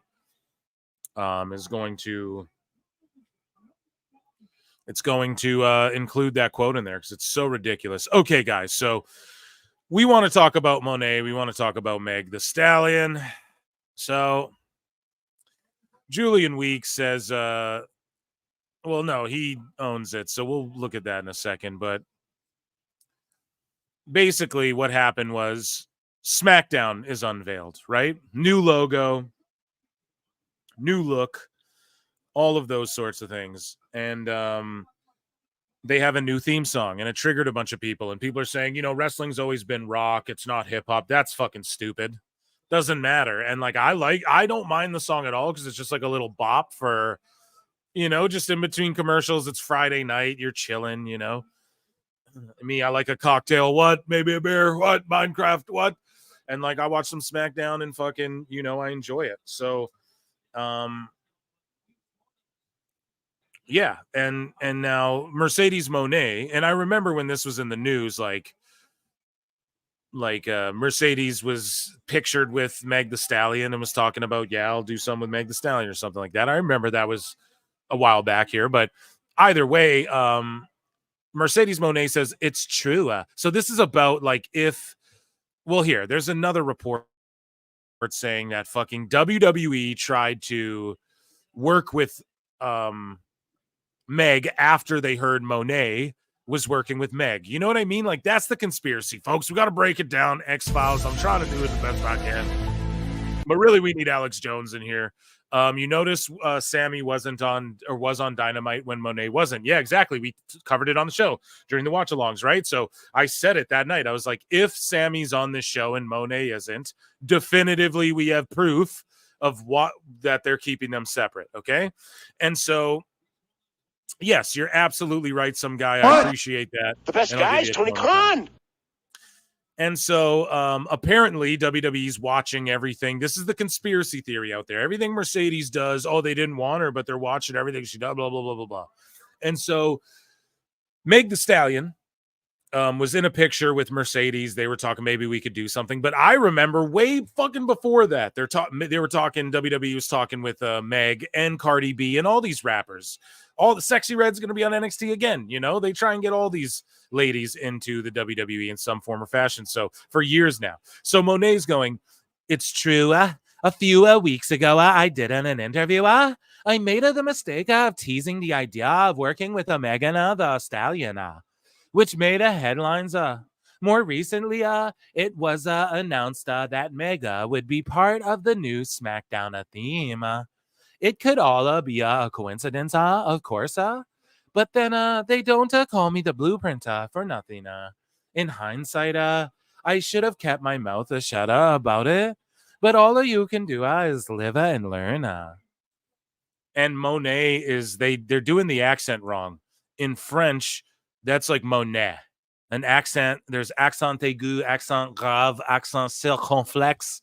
I know all this shit, bro. I'm Canadian, okay? And it's supposed to be the other way is A. Makes the A sound, right? When the accent is over the E, that way it makes an S sound. So there you go. We learn shit here at PWT. But yeah, so she's full of shit. Here's Julian Weeks' Ponzer 2021 with Bianca and Meg. WWE reportedly wants a top rapper for SummerSlam angle. There you go. Destroyed. It could all be coincidence, Yeah, the whole relaunch of SmackDown with a whole new logo, new set, new everything, new graphics, new fucking whole new shebang, new network on USA, all this stuff, and months of planning, and they saw you put a tweet out a few weeks ago with Meg, or you saying you're interested a week ago in working with her, and then they just last minute made Meg the Stallion the whole theme song of fucking SmackDown. Ugh, it's ridiculous, man. I really hope she's trolling. Again, he hits her with, I hope she's fucking trolling. Because, yeah, they posted a story together, so he hit her twice in a row. And I hope she's trolling too, but it's always conspiracy theories with AEW folk. I find, you know what I mean? Like, or at least there, I don't know. It's always like, but WWE, so what about me? If, you know, like, the WWE's doing this, then, you know what I mean? So, at the point there were so here's the report from PW Insider. They say at one point there were expectations that Megan the Stallion would partner with Mercedes Moné and AEW. Megan and Mercedes met while at the Crunchyroll Anime Awards in Japan. As they were fans of each other, the meeting opened up negotiations between their managers. After the two sides had agreed to do something together, Moné publicly mentioned the idea while promoting AEW All In, noting that she was hoping to get Stallion in the ring in AEW. There had been conversations about the two doing something together in WWE as far back as 2021. So there you go. PW Insider, man, doing good work here. After Monet went public, WWE made the deal to have Stallion's song Never Play, which caught the Monet circle by surprise. Why? Why the fuck would it? Crazy. She doesn't know. You think Meg and their team, they're like, oh, you're not in WWE?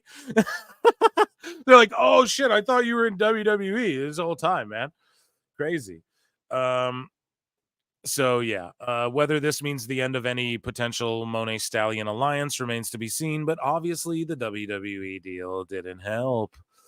Really, though, is it obvious? So, yeah, I had to go back into miscellaneous for that. Let's dive back into Phil Mark's bookmarks as we have WWE news to get to as well, and a bunch of it. So let's get to it. But first, before we get to it, yeah, her theme music is Gunther's fucking old, same fucking sample. Exactly, dude. It's so funny. It's so funny, chat. You guys always point the shits out and are always right. So, oh yeah, but here, someone, I was telling y'all, someone's joining me on the show really quick. Y2J, Chris Jericho. I look and see it's not just me. So many others have stood where I stand, We are the young, so raise your hand. They call us problem child. We spent our lives on trial. We walk an endless mile. We are the youth gone wild. We stand and we won't fall. We're one and one for all. The writing's on the wall. We are the youth gone wild. Let me get wild. Yay!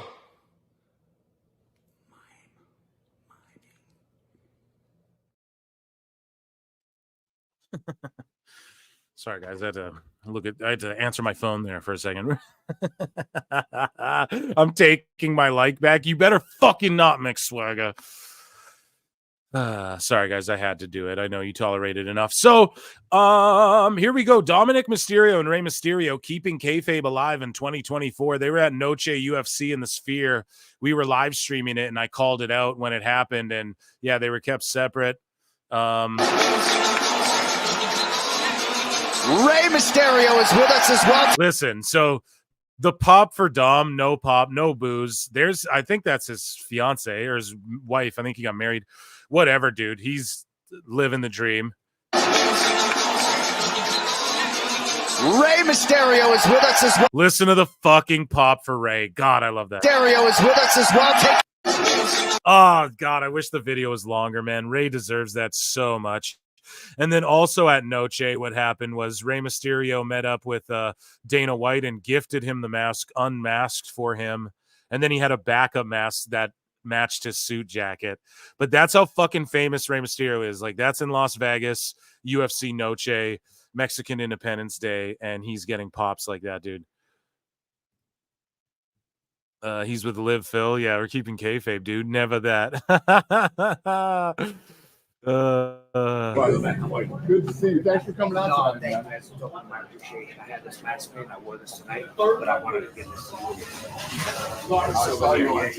He's got another mask that matches his fucking fly jacket. Thank you very much. You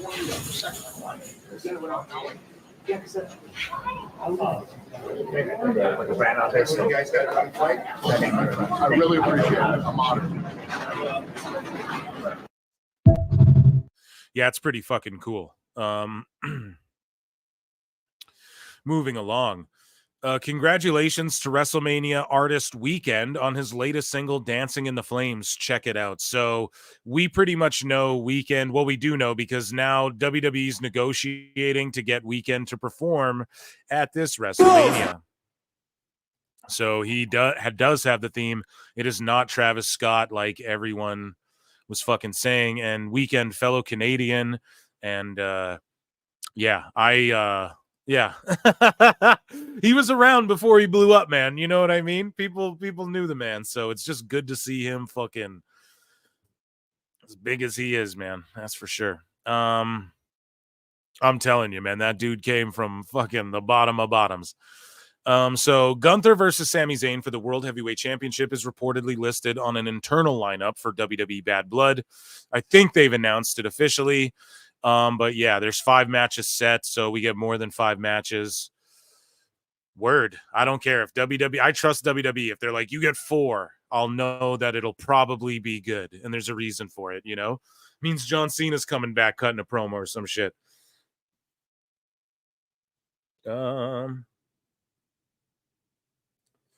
Sorry. The missus texting me. So, per Rajgiri, WWE announced the return of Saturday night's main event, which will air live on Saturday, December 14, and simulcast on Peacock. The special will be held at Nassau Veterans Memorial Coliseum on Long Island, New York, the site of the first ever Saturday night's main event. This is fucking amazing, and I can't wait. And it's just nostalgia, man. It's just going to fucking bring back good memes, make new memories, you know, member berries. I remember. Hey, Moose Knuckle. It's the end of an era. The WWE logo has been removed, man, from the old headquarters building. Damn, it's kind of sad. Look at it. I don't know. That was interesting. So breaking. Sheamus, this is per Pat McAfee show here. I'll let McAfee do the hot news for you. Sheamus re-signed. We have some breaking news out of the WWE. Ladies and gentlemen, when Drew McIntyre re-signed with the WWE, they had The Rock announce it. Okay. It's not The Rock, but it's certainly one of our lads. So we are incredibly lucky to announce that Mr. Banger after Banger himself, Sheamus, the big fella, has officially signed an extension with the WWE.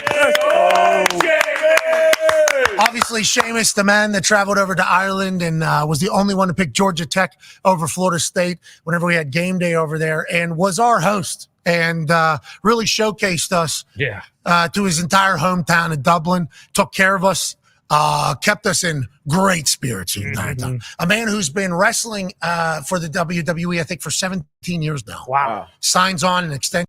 17 fucking years. Come on now. To stay there. Moose Knuckle. Oh, I remember. I know you do.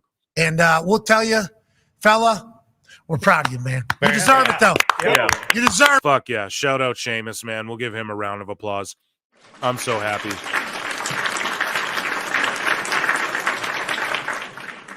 Sheamus is a dude. Just for years, I didn't fucking get it. Won me over the last handful.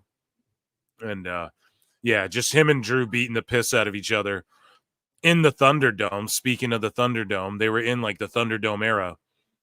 And Drew and fucking Sheamus would just beat the piss out of each other, man. And I love that.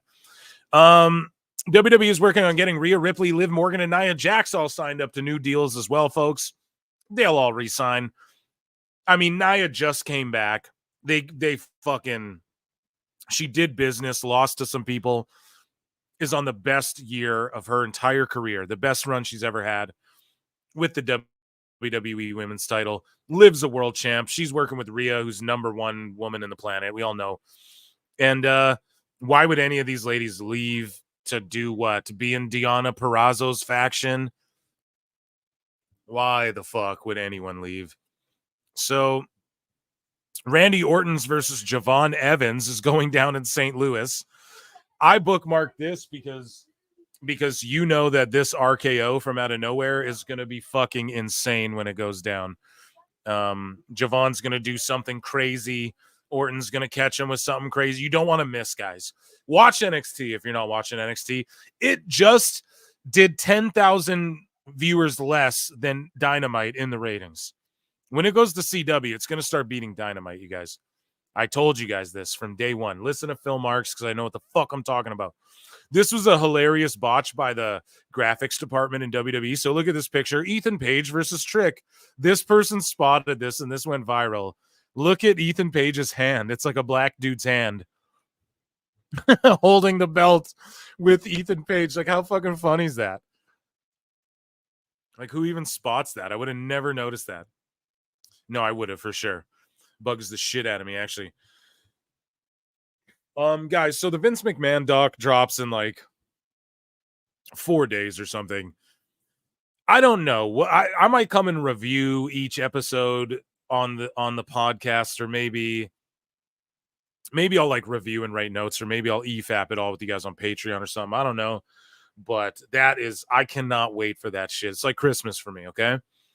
Alfred Gonua at This Is Nasty says, attorneys for Janelle Grant will be holding a virtual press conference tomorrow in New York ahead of the premiere of Netflix's Mr. McMahon documentary. The timing feels like when Trump held a press conference with Bill Clinton's accusers right before a 2016 debate with Hillary. Listen, no, it wasn't that. I swear. I was just worried about everyone's pets. Let me tell you, Biden will not take care of your pets. Yeah, so I don't know. It's funny, I guess. But Janelle and them just didn't want to be a part of the Netflix doc. And apparently even Meltzer saying, like, get ready, brace yourselves, because people are not going to be happy. Moving along, SmackDown will be 3-hour show starting in January.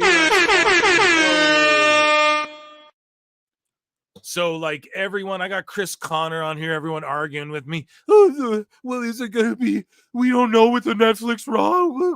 Guys, it's going to be what I'm telling you. Now, this is also temporary, but they're boosting SmackDown up to 3 hours, guys. That just shows you how hot WWE is right now, right? AEW's like scrapping shows just to compare, right? SmackDown's adding an hour. Netflix Raw is going to be 2 to 4 hours and shit long. I'm telling you, man. It's just, I'm down for more SmackDown. Everyone's going SmackDown needs to be longer. We need to flesh out some of these characters a little bit, you know?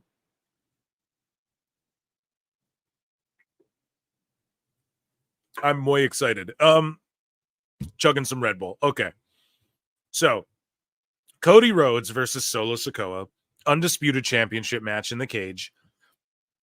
4 point. Oh, this should be in Meltzer's moment. My bad. He gave it 4.25 stars, okay? A good rating. Tuck that in the back of your mind for later, for when we play Flutes for Meltzer, okay?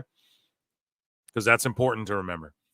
So the latest on Penta El Zero, or actually, no, we just talked about this. So look, Dynamite was $687K. NXT was $677K. They paid 50 fucking mil. So let's say, they paid 170 mil for all of AEW, right? Like all the shows and the pay-per-view and the blah, blah, blah. 50 mil for just NXT from CW. That's a steal with how hot WWE is. And that's how you do good business, man. And look at that. NXT. Like when Orton and shit wrestles on NXT on the CW, Punk's returning too. He's wrestling. Dude, start watching NXT now. It's about to be that show.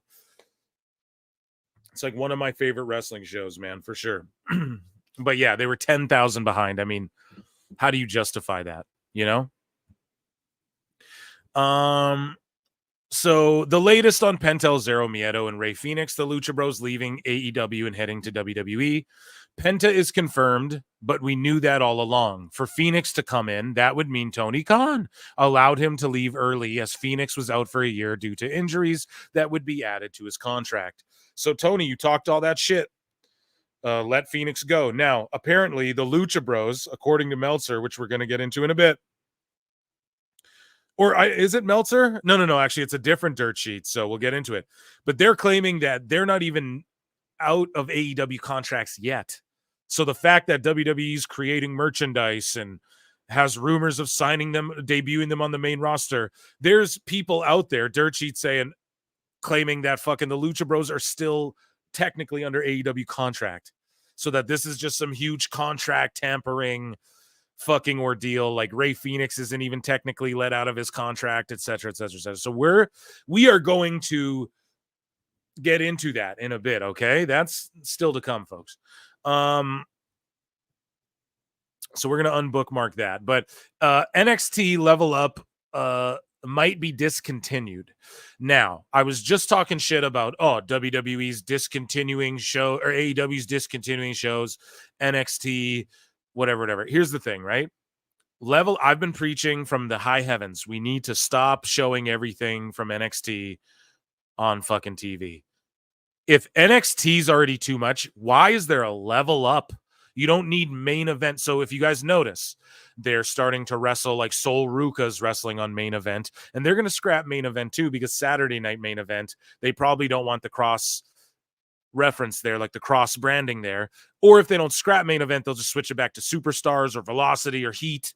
They should bring back Heat. Let's be honest. Either way though, right? Level Up, now it's not the same thing. I can't shit on it because Rampage and Collision are supposed to be like A and B shows. Like Collision was supposed to have its own fucking roster, right? Or like ABC shows at least, right? Like at first Rampage was like, we're debuting Punk on here. It's supposed to be like their B show, right? Now it's like their C show and E level show, if we're being real. But Level Up is like, you don't even need to have these matches on Level Up, bro. And they're being discontinued, but apparently they're stacking up the Level Up cards. And so people are saying, no, this isn't true, blah, blah, blah. So who knows? But if they discontinue Level Up, I'm just sitting here saying, look, do those, just run NXT house shows. And you know how they're like, we're going to lower the WWE house show dates. For the main roster, sweet. And then up them for NXT and get rid of Level Up. I'm all for that. They need to stop showing us all the NXT shit and let I get it, like working on TV is really key and all that, but you need to, that's what TNA is for. You know, send some of your people, that's what they have been doing too. WWE sending their people over there, you know. yeah, just get them working indies again, expand. I'm down with Level Up going away, and that's not a bad thing. It just makes sense for them. Content leave, because it's not like anyone was ever saying, oh, Level Up's a draw and we put CM Punk on Level Up, right, guys? So we can't fucking go. It's not even like a thing. This is just a warm-up show for people who can. This is Velocity for NXT. It's like no one ever has watched a show ever. So moving to CW app, Level Up is being discontinued. Okay, you know what I mean? I'm in Canada, so I just get it all on Netflix. So SmackDown becoming a 3-hour show is reportedly only planned to be a temporary change from January until June 2025, with the show moving back to 2 hours afterwards. Hey, cool with me, bud. As long as it's 3 hours, I'm fucking down. So moving along here. This is where we get ridiculous. So talking about the Lucha Bros, they are still under contract to AEW. Yeah, right here. So PW Insider, who does great work, man, they go, the Lucha Bros are still under contract to AEW. So there's no way they could have legally signed with WWE yet. Well, they have not been at AEW as of late. They have been in communication with the promotion and are available to wrestle if needed. There is an expectation that when their deals expire, they are WWE bound. So we have heard like WWE, they're on the main roster. WWE's moved forward with printing masks and all this shit. And that's not the case at all, you guys. Apparently, so who fucking knows? We're dabbling into crazy territory. The best guys, Tony Khan. Who knows if it's true, but as soon as I know, you guys will know for sure. And then this guy goes, if contract tampering was a person, like, okay, what a goof, dude. And it's like, we don't need to break down all the Tony Khan instances of his contract tampering because we all know about them, you fucking pricks. Okay, moving along, though. This is where we get into ridiculous territory. So WWE's lawsuit alleges that Vince and Stephanie McMahon stole ideas while in disguise. What? They put on disguises and stole creative ideas. This, like, right? New WWE lawsuit accuses Stephanie and Vince McMahon of disguising themselves. Alleges an $100,000 cover up, man. So I know Ringside News is always wiling out. We know that Inside the Ropes is maybe a little more legit. We'll click on Inside the Ropes. I'll share the article. We'll read this shit, okay? On August 30th, a man named Leland Owens filed a lausuit in the U.S. D.C. of the Eastern District of Washington, alleging that WWE had entered into a verbal agreement with him in Yakima Lower Valley, but that he never got paid. Okay. After coming to the agreement, recorded on September 3rd. The lawsuit alleged that Daniel Bryan, under that name, and Sasha Banks, with acknowledgement that she's now known as Mercedes Moné, were sent by WWE to send Owens a check for $100,000 as hush money as a result of comments made by Stephanie McMahon about Owens' daughter. According to a new report from PWI, Owens has now filed a second lawsuit in the United States, against Vince, WWE, Linda, Steph. This new suit alleges that WWE owes him unpaid wages and claims that Linda McMahon used her role as a senator to help cover up the fact that Owens was offered a $100,000 check. This claim is despite the fact that Linda McMahon was never elected to the U.S. Senate. You gotta love crazy motherfuckers, man. Oh my God, this is hilarious. Furthermore, the new suit makes the following claim. This should have been in the sicko section, guys. Vince and Stephanie disguised themselves as an agent. As one agent.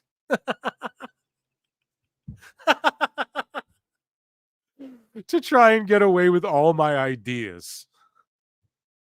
There's no indication as to what those stolen ideas might be. Owens further alleges that after he helped provide information to authorities regarding a criminal case, he told authorities that he was a WWE fan and was put in contact with Daniel Bryan and Sasha Banks using those names in the suit. According to PWI, WWE has not responded to the lawsuit and it's unlikely that anything moves forward. crazy, man. I don't know. Just ludicrous territory. I think it's just a nutcase jumping at them like while they see everyone being sued. It's hilarious that Inside the Ropes dug up these pictures from the show Swerve, where these guys like disguise themselves. Vince and Stephanie, they, it was with like the Jackass guys. They disguise themselves and whatnot. So I don't know, completely sicko territory there. I should have given it a but here, I wanted to share this with you guys as well, right? So KFC Radio Clips on YouTube, they're like the Barstool guys. Man, I got more fucking subs than them on my Clips channel. They got fucking this whole big ass studio. Dan Soder is on their show. Like, what the fuck? I got double the subs. Will someone come on my fucking show? Dan Soder, hit me up, bud. But no, yeah. This is just really interesting. I just want to bring it to the show. There's a show stuck in limbo still with like Peacock and WWE. And hopefully this was a Vince McMahon thing that now Triple H can. Trips, if you're listening, we know you listen to the show. Can we, you know what I mean? Get this cartoon? This would be fucking amazing. So yeah, let's listen to this. Going through some bullshit right now. And Dan Soder's a hilarious New York comedian. He's on the show Billions as well. I don't know if you guys are familiar. Me saying it.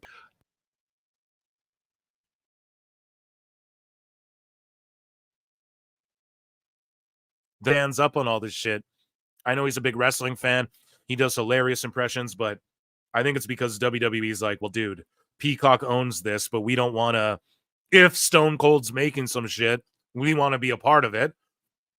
We're not fucking with Peacock, but they are still. I guess SmackDown's going over there, so who knows? Yeah, Undercover Boss is. No, but listen. Vince also disguised himself for that show called Swerve on the WWE Network with Jeff Tremaine and the Jackass guys, where they prank people, and Vince did a disguise and pranked people. Anyways, back to Dan Soder. Cold, I'm sorry. Fuck, that's amazing. Yeah, so I don't know. I hope we get that show fucking made 100%. Let's dive more bookmarks. We got so many. Okay, we flew through all the hot news, no? So we only got Sickos and Meltzer left, guys. So Husey was on the show. He picked the Sickos. Meltzer's been piling up. So without further ado, it is time for everybody's favorite part of the show, favorite segment, and it is called Dave Meltzer's Dumb Moment of the Week.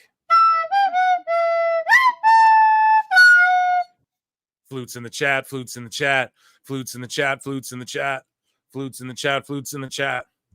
So here's an account called Dave Dirtsheet Dave. So I love this. I don't recall this account ever. Hopefully it's new, because if not, I don't know. I haven't been on board. I guess I've been missing out. But Dave Meltzer has now imagined into existence an army of people who said that Lucha Libre does not draw in Mexico, and then started to rant about them. The man needs help. So Meltzer goes, somebody needs to, explain to these people that this stuff doesn't draw money nor, appeal to the casual fan.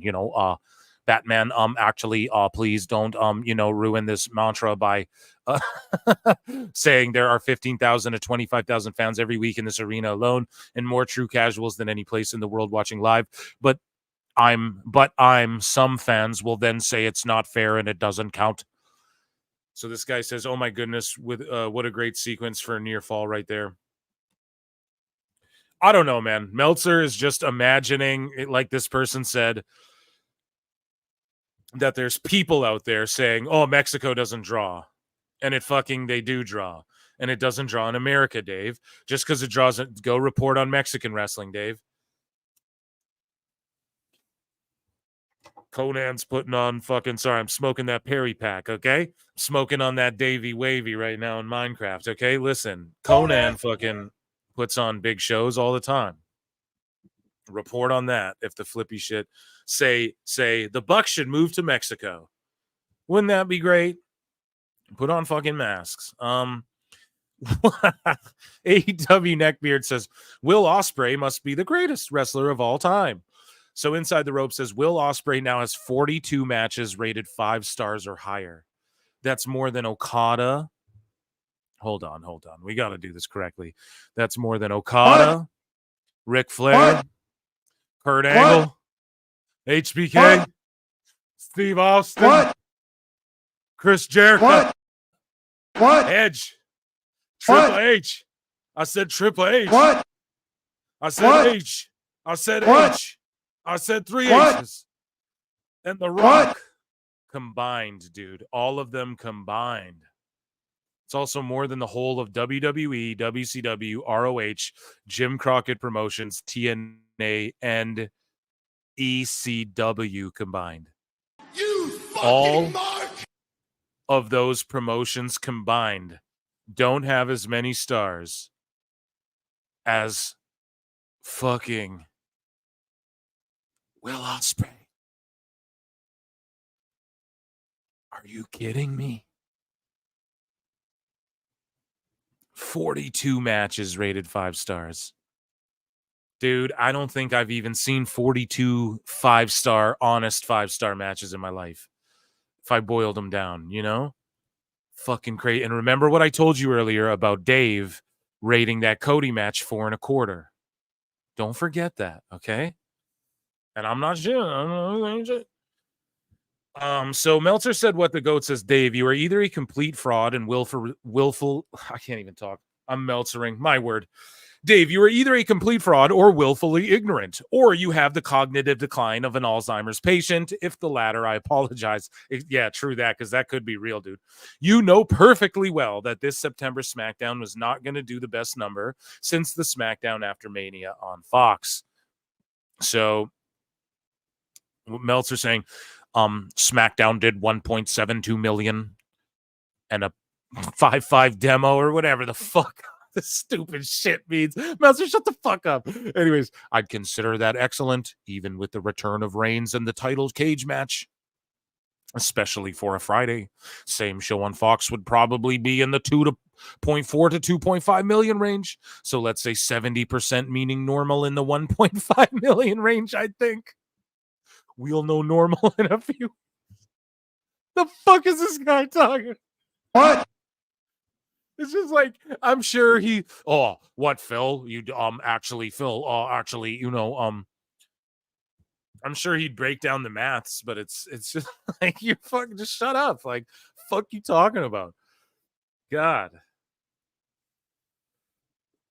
Some guy for $2 says Meltzer must have played WCW NWO Revenge a lot. LOL. Yeah. Me too, bud. Me too. Yeah, wait till Ospreay versus Ricochet. He's gonna give it fucking 8 million stars. Thank you so much for the super chat, man. I appreciate it. Woo! Yeah. I just don't know. Who's gonna read more of that? It makes my head hurt. And then of course Meltzer said what, like, he, as the GOAT does, he like refers back to himself to when this moment when, wait a second, I thought when SmackDown moved to FS1, AEW only had a 6% advantage on TNT. Now, if AEW moved to FS1, they wouldn't get anywhere near the ratings on TBS or TNT. Funny how that works. But now people are trying to say, so here's even Meltzer saying the shit, right? This is a year ago, right? 2023 is where Meltzer said what has it, and then he goes back even further to 2021. Meltzer said what the GOAT, man. Let's fucking go. So fuck, man, me and Meltzer said what are like the fucking mega powers, dude. Hogan and Mach, just, you know, together we're gonna fucking, you know. He's got it down on Twitter. I just quote tweet Dave stuff and put a flute and just laugh, and you guys already know what I'm talking about when I do that. You don't even have to say anything. You guys know I'm going to do it on the show.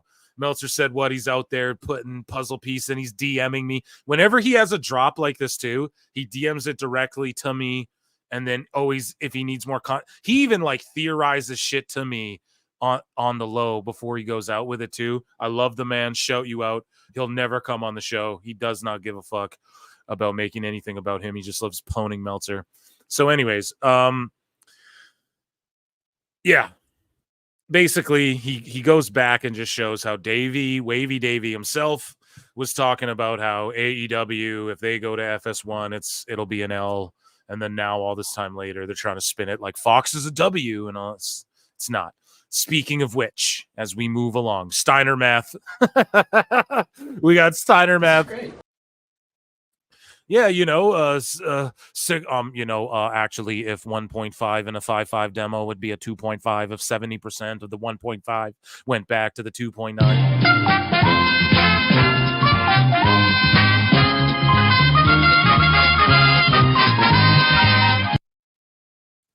Fucking madness. Thank you for the super chat, Jamie Earhart.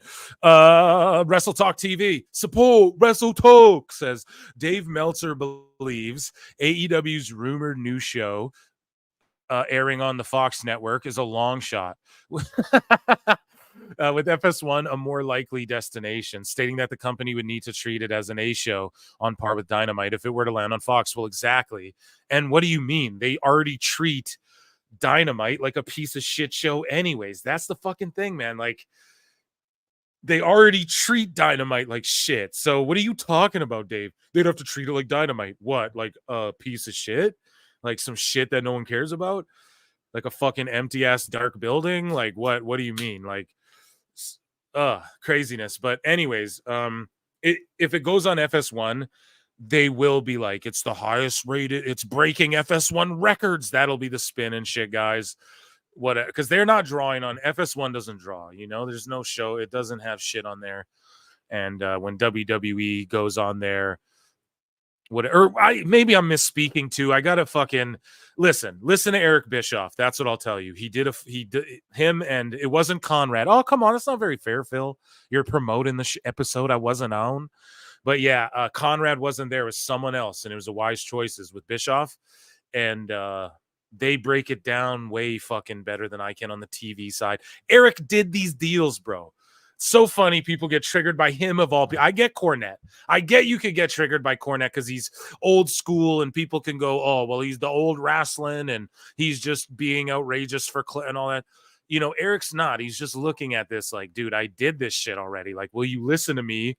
How do I know? Because I did it and it fucking failed and I came so close, It's like, have you ever tried something and tried it again and then you did it? I don't know what to compare it to. Like a video game, you're playing Crash Bandicoot Slippery Slope and you almost fucking beat it, but you gotta, bounce on those fucking bats or whatever a little. You got to do it one more time again just to really fucking beat the level because you just came up short a little bit. Like I don't get why people get so mad at Eric. But anyways, Dave says, or Wrestling Observer says, I think that would be a long shot at best, blah, blah, blah. As far as FS1, they would pay far, far less. You're talking about 20 to 30. Dave's making numbers up out of his ass. It's so funny too, because Dave's always like, I was laughing with TV execs today. And it's like, well, then why don't you know anything? Why don't you ever know what the fuck's going on with any of this stuff? You're not accurate about any of it, to say the least.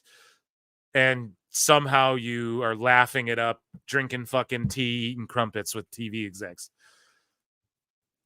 Fucking weirdo. Dave Meltzer has highlighted the positive impact that well, good. He's admitting something here. So is Dave Meltzer's smart moment of the week.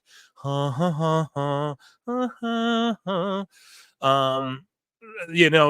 and TNA, popping myself over here. The WWE stuff with TNA has definitely helped them on pay-per-view. Their PPV number was way up on the last PPV, not this show, Victory Road, but the one before. It was up for Victory Road too. The house was up. At least the tapings they're doing with TNA are outdrawing AEW shows. So Dynamites. So their live attendance the last couple shows, they used to get 500 to 800 on these pay-per-views. Now they're 2,000 selling out. It's a positive. Oh, it's a positive. That's Dave just whipping. Yeah, it's a, it is a positive. Emotional damage. So funny, man. He's just crying. Come on now. Yeah, TNA's crushing right now, dude.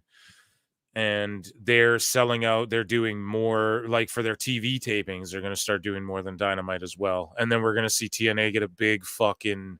No, I don't even think for them it's about a big TV deal. I think it's about continuing to work with WWE. But if we get a 3-way banger, like TNA's like, no, fuck WWE, and then we get like a 3-way war, but that'd be dumb for TNA, you know? But it's not just the WWE. Like, they were getting hot before the WWE stuff. It's why WWE, I think it's just timing is everything. As Eminem would say, timing is everything, and it seems to be the key.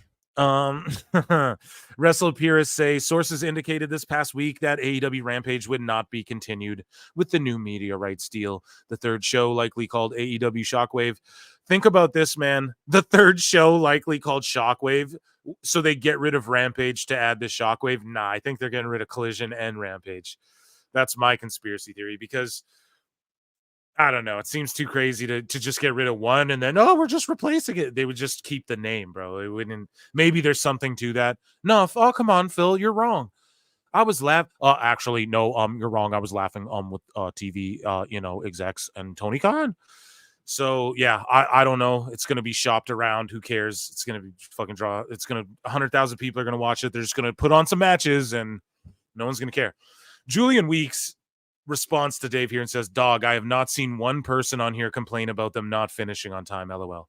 Dave just finds things to be fake mad about. Exactly. Meltzer goes, have any of the people mad about AEW not finishing on time said anything this week about SmackDown? Or it is just fake outrage? See, he can't even talk properly. Or is what he meant to say, just fake outrage about one company and not real analysis? I don't know, Dave. Why don't you ask Brian Alvarez? Isn't he in bed next to you? Can't you just roll over and ask Brian what he's, pull your tongue out of his ass and fucking ask him, because he's the one who argues with you about that and no one complained. That's the difference. WWE's allowed to do the shit because they didn't announce, and stay tuned for the overrun, like fucking Tony Khan does. Okay, so it is real analysis. You're just friends with Tony Khan. Accept it and move on, Dave. So Meltzer just fucking pre-coming, dude. We're getting demon. Tossing. Yeah. You know what they make you do in jail? Toss the salad. Oh, man. Y'all like Jay and Silent Bob? That's my shit, man. So Dave Meltzer on AEW booking Will Ospreay versus Ricochet on the 5th anniversary Dynamite show on October 2. Dave just fantasizing here. He's like, I hope they do a draw, because, I think, this is too big a potential program. It's too early for Ricochet to lose, but I don't think he should win the championship. I kind of agree with Dave here, though. Like, they're just hotshot booking this whole fucking thing. And like AEW Dynamite, the 5-year anniversary, 2 dudes who have contributed really nothing. I don't even know if Ospreay's been there a year. Ricochet's been there for fucking a month. So, but anyways, he goes, I think this should be a pay-per-view match, and I'm relatively certain it will be a pay-per-view match at some point. Okay. It should be on the pay. Like, Tony should have told a story, but he doesn't believe in long-term booking. So there you go. That can never be that. But anyways, Dave goes, basically the first match should be there to build the second match, like MJF did with Ospreay. Cringes me when Dave tries to explain bad wrestling psychology to everyone. Don't listen to him. If you're a kid like Tony Khan with billions and you want to get into the wrestling business, don't listen to Dave, for the love of God. Yeah, so I don't fucking know. Maybe Dave's right about that. So Dave goes, and guys, we've chronicled this on the show so many fucking times. I tweeted about it multiple times. So let me just give you a refresher, okay? The Beast Mortis, I think he was Black Taurus, whatever. He's a great wrestler, don't get me wrong. I was putting him over in TNA and shit. Don't get me wrong, I like the guy. He has a match in Ring of Honor, gets taken to the limit by Commander. To the limit, dog. Like 16, 18-minute fucking match.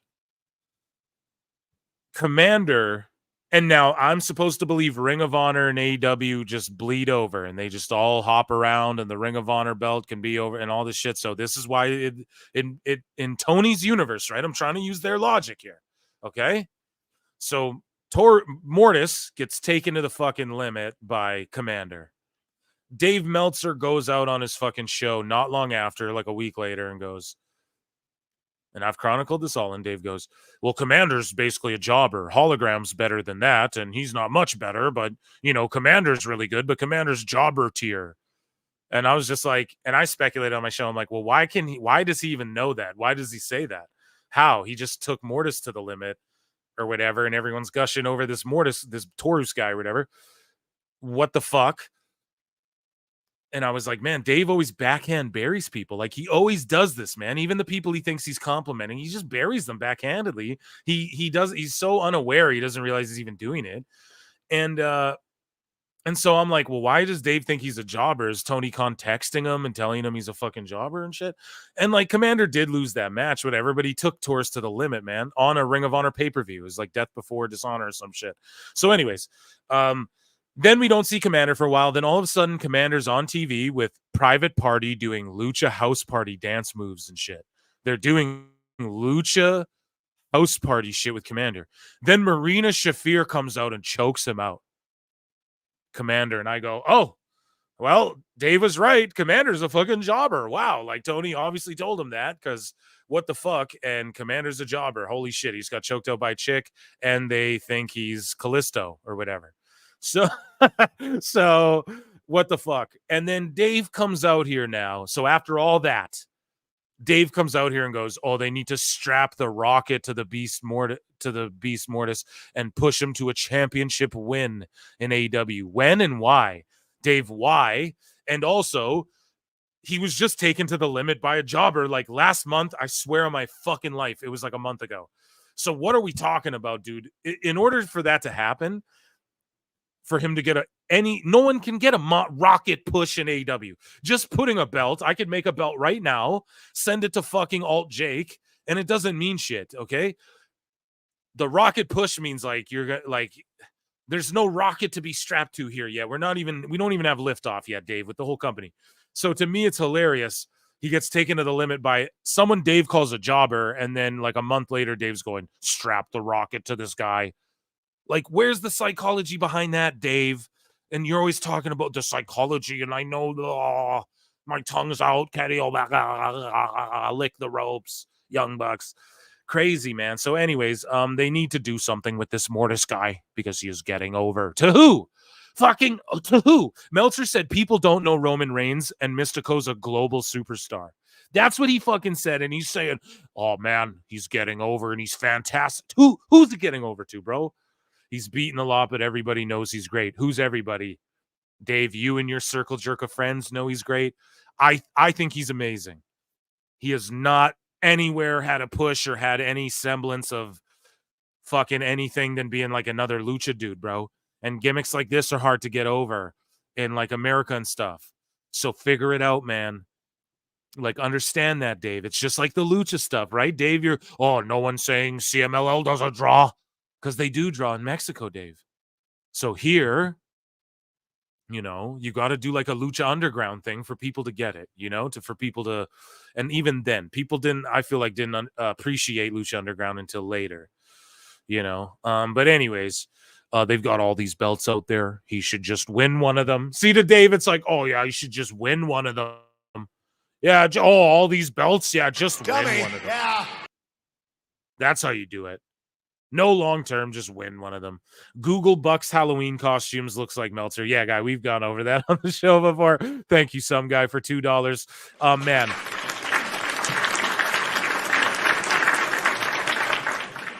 Some guy, if you're fucking new around town, new around the PWT universe, man, there's a whole treasure trove of old shows that are topical, relevant, will provide context to things that are happening now. I've been ahead of the curve on so much shit, bro. So go back and watch old stuff. And if you didn't yet, we covered that like a long time ago, but appreciate you so much. Anyways, though, yeah, just strap a belt to him, I guess. That's Meltzer's method. So Meltzer, though, says, guys, I need to hydrate here. Soda water now. I have a grapefruit bubbly.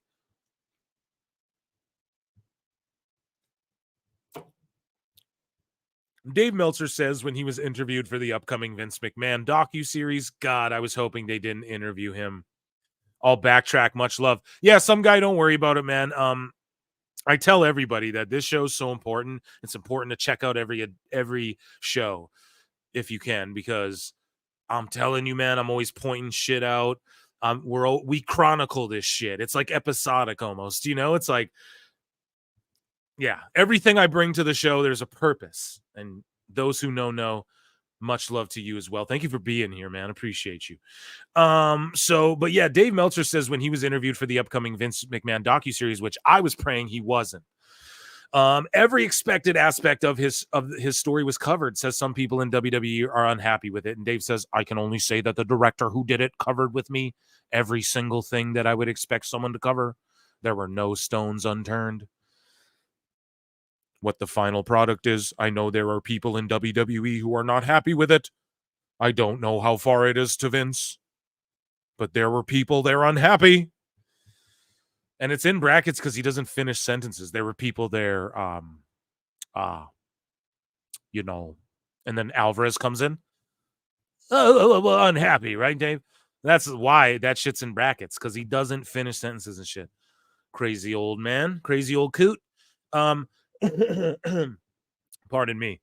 Yeah, so I'm so excited for this Vince doc. I don't know how many other times I can tell you I'm excited for it, so we'll move along. But I'm fucking pumped for that shit. So Dave Meltzer thinks, here we go.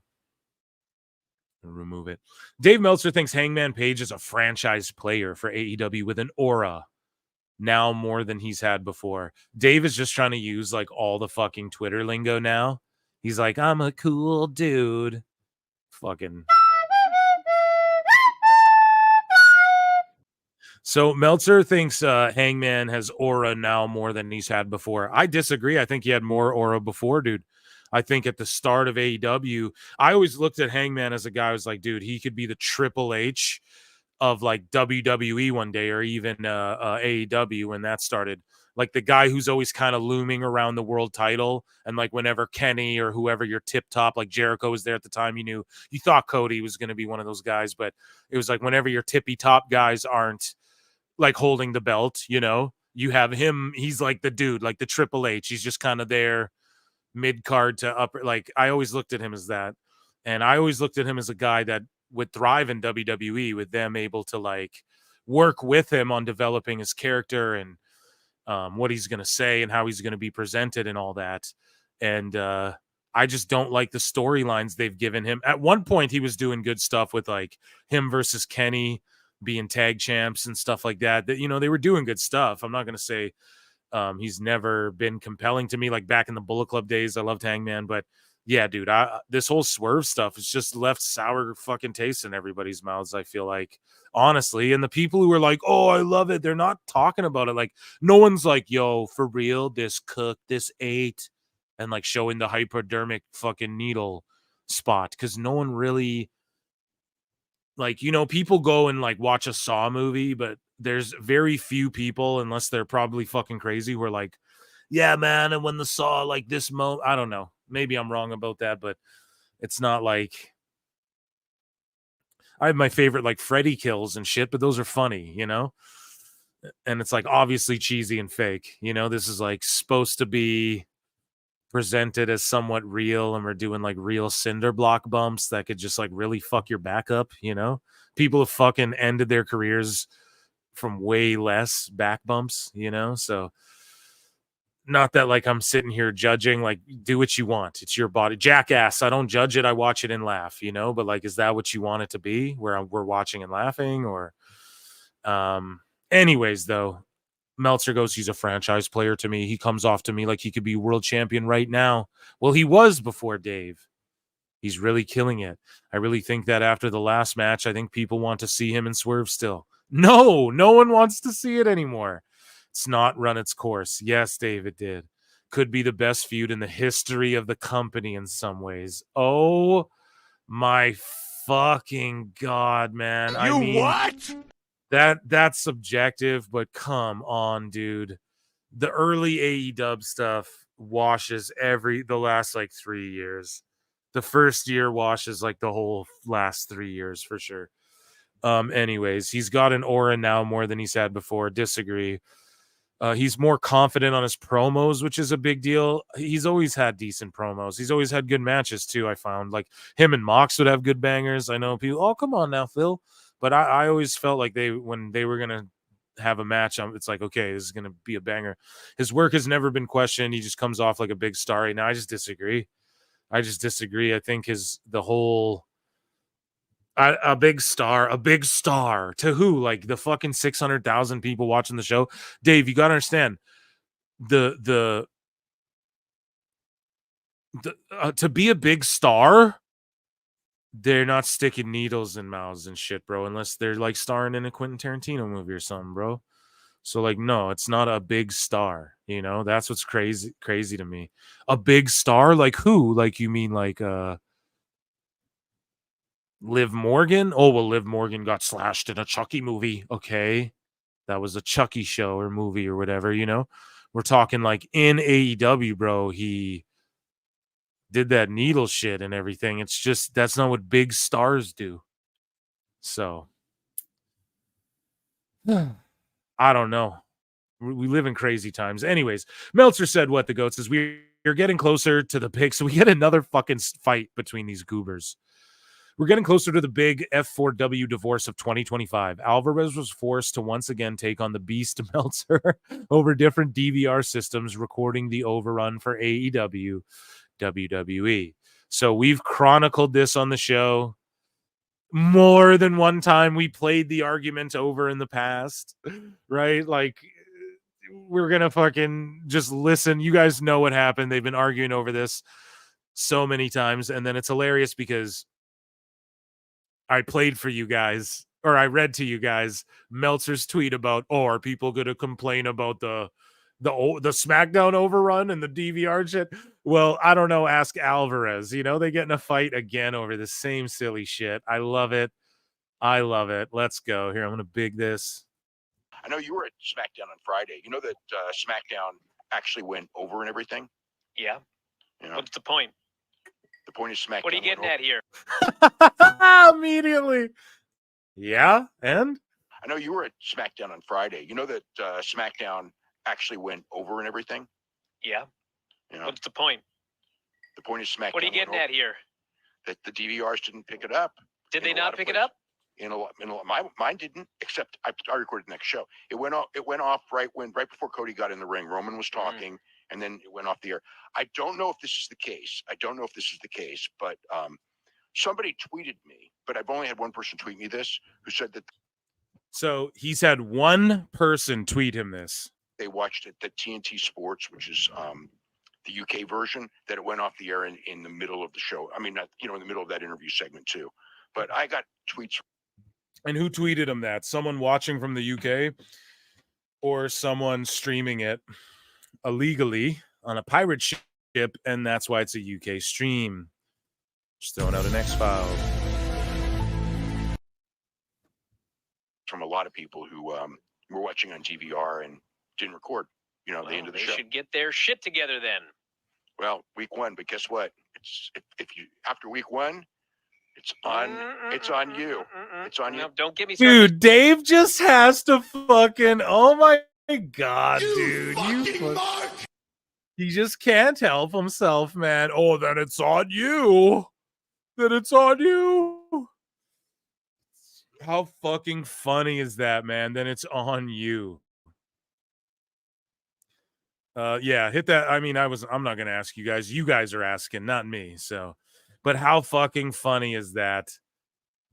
Like that he just had to bring this up and try and start a fucking fight over this for nothing, trying to prove a point. And it's like, no, Dave, it's not. You're a fucking idiot. This YouTube TV thing again. YouTube TV. Actually, you know what? I'll bet you, Dave. I'll bet you a monetary amount here. Why? That if SmackDown starts to do a regular overrun, YouTube TV will pick it up every time. YouTube TV because they pick it up every time for NXT. Every time. YouTube TV picks up AEW too. No, they don't. I have YouTube TV. No, I watched the show tonight. It cut off. Fucking boom, dude. Dave, you idiot. And your own co-host is calling you out. Your own successor. Guess what? Cut off. It will be when it is up. They put it up later. Well, I know that, but how does that help me when? How does that help you when you're? Yeah, sorry. Now I'm agreeing. You know you're in a fucking the fucking multiverse is fusing together, bro. When we're sitting here and I'm parroting, I'm going, no, Dave, I'm pausing Alvarez and we're jinxing each other. I'm sitting here saying the exact same thing. How does that help you if you're watching it live, Dave? You fucking stupid goober. But I'm doing the show with you tonight. I don't know. Well, It doesn't help me.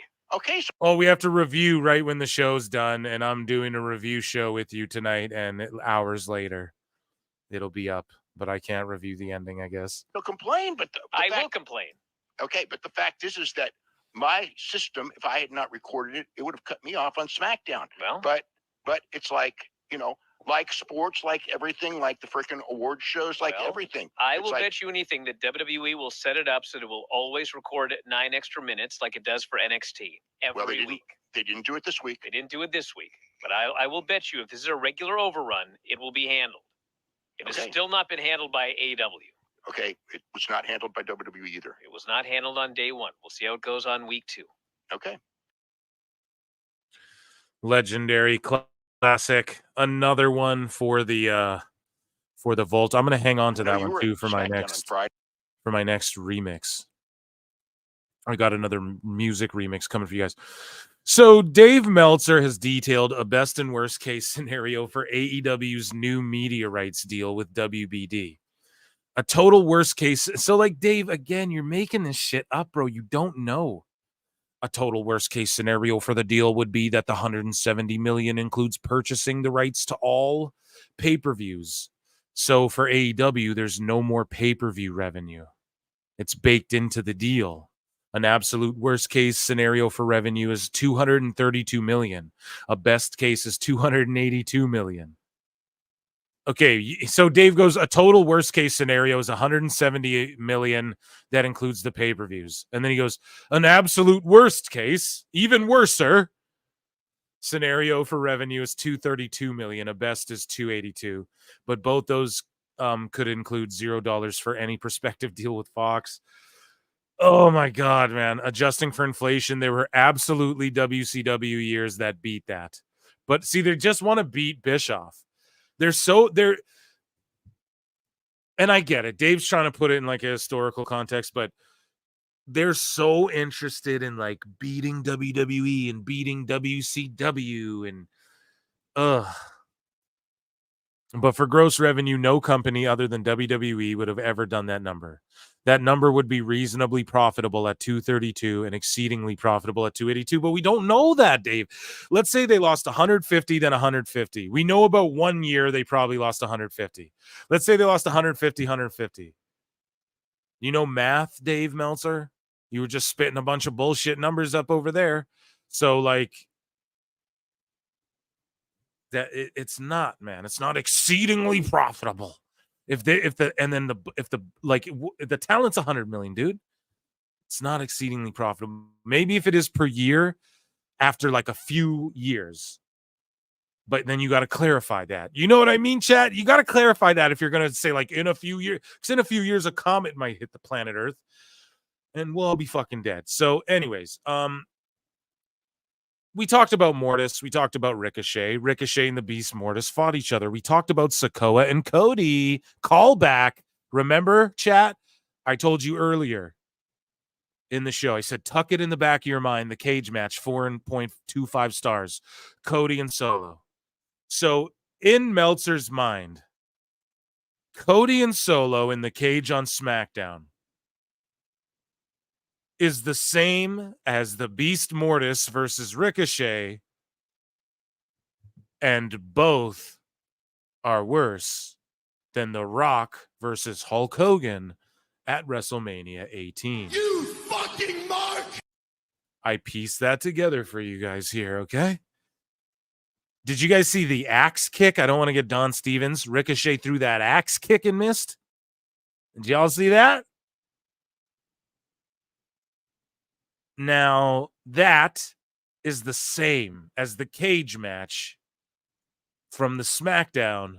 And I don't care what you think is better. Just, I would say, me personally, I'll say one's better than the other, but I don't think either of those could be rated the same in any circumstance.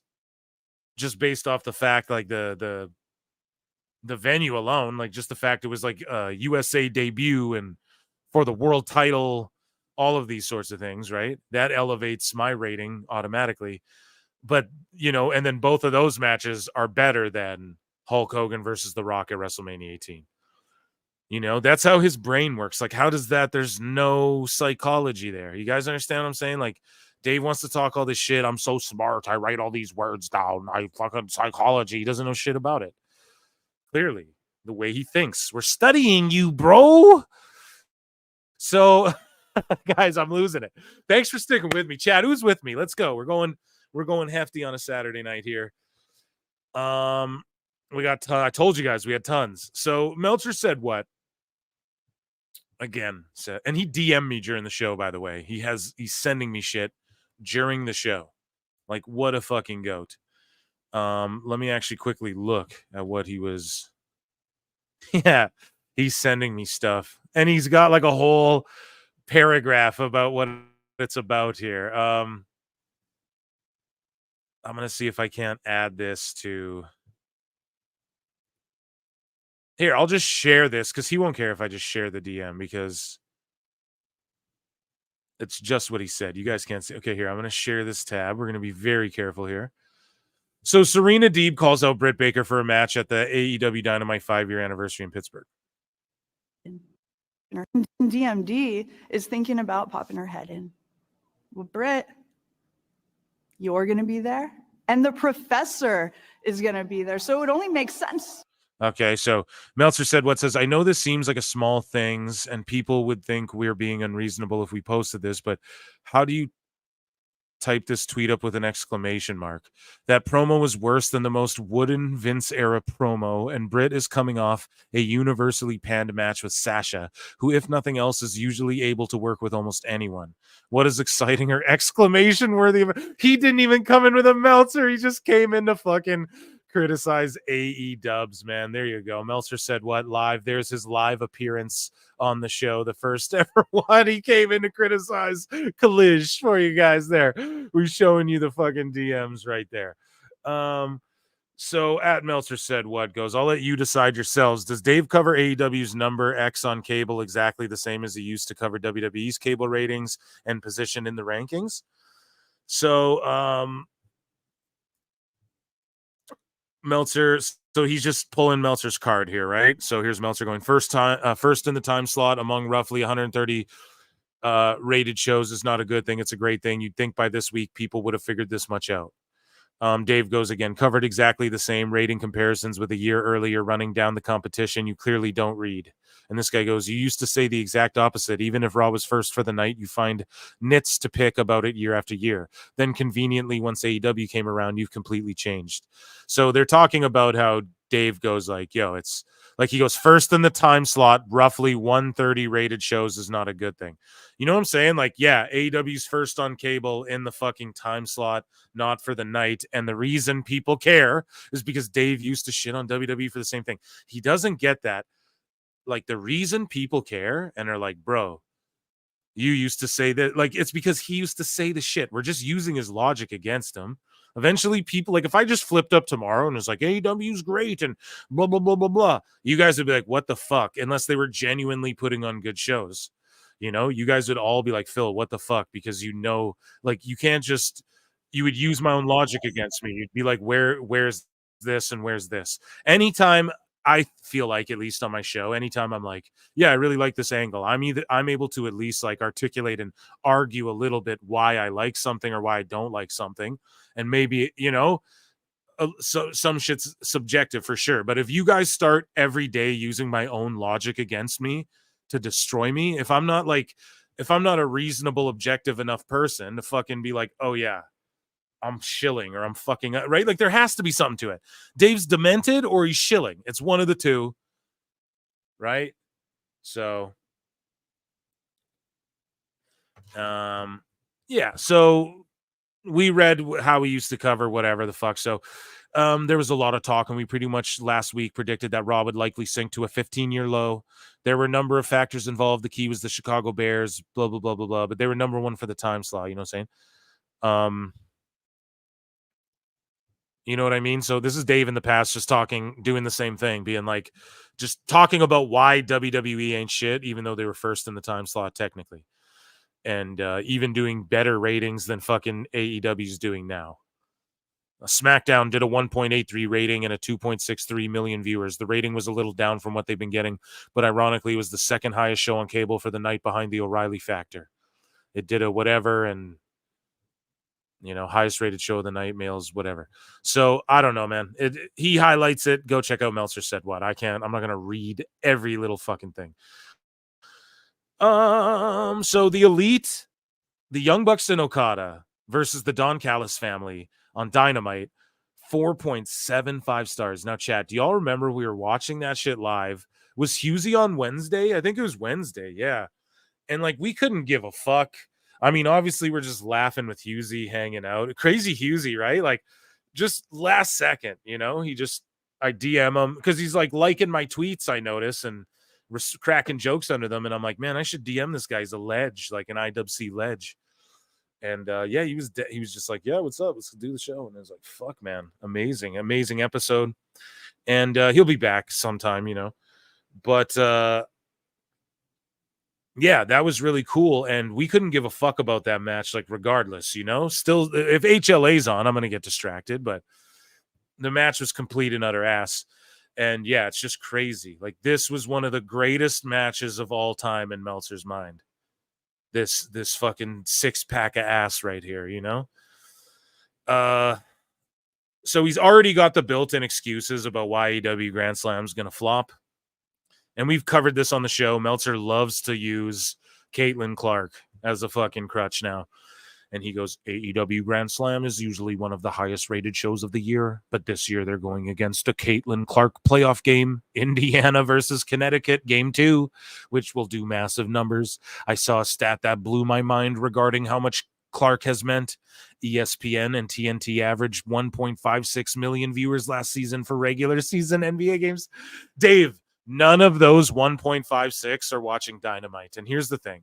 If Dynamite still does a 100,000 or 700,000 people, then Dave's rhetoric and Dave's excuse of Caitlin Clark is then null and void. Because last time he used Caitlin Clark as a fucking excuse, they did the same rating that they normally fucking do around the time, the new normal, which is shitty, right?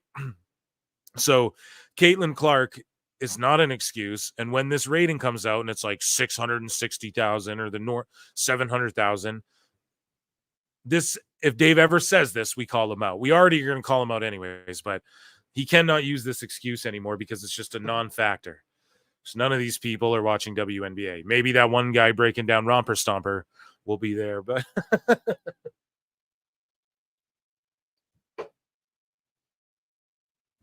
okay. Grand Slam is usually one of the highest rated shows of the year, but this year they're going against Caitlin Clark, blah, blah, blah. I saw a stat that blew my mind, blah, blah, blah. Up from 4. Okay. He's Hulk Hogan on steroids. Okay. Bad analogy. Yeah. You think? Dave, you're not funny. You're not charming.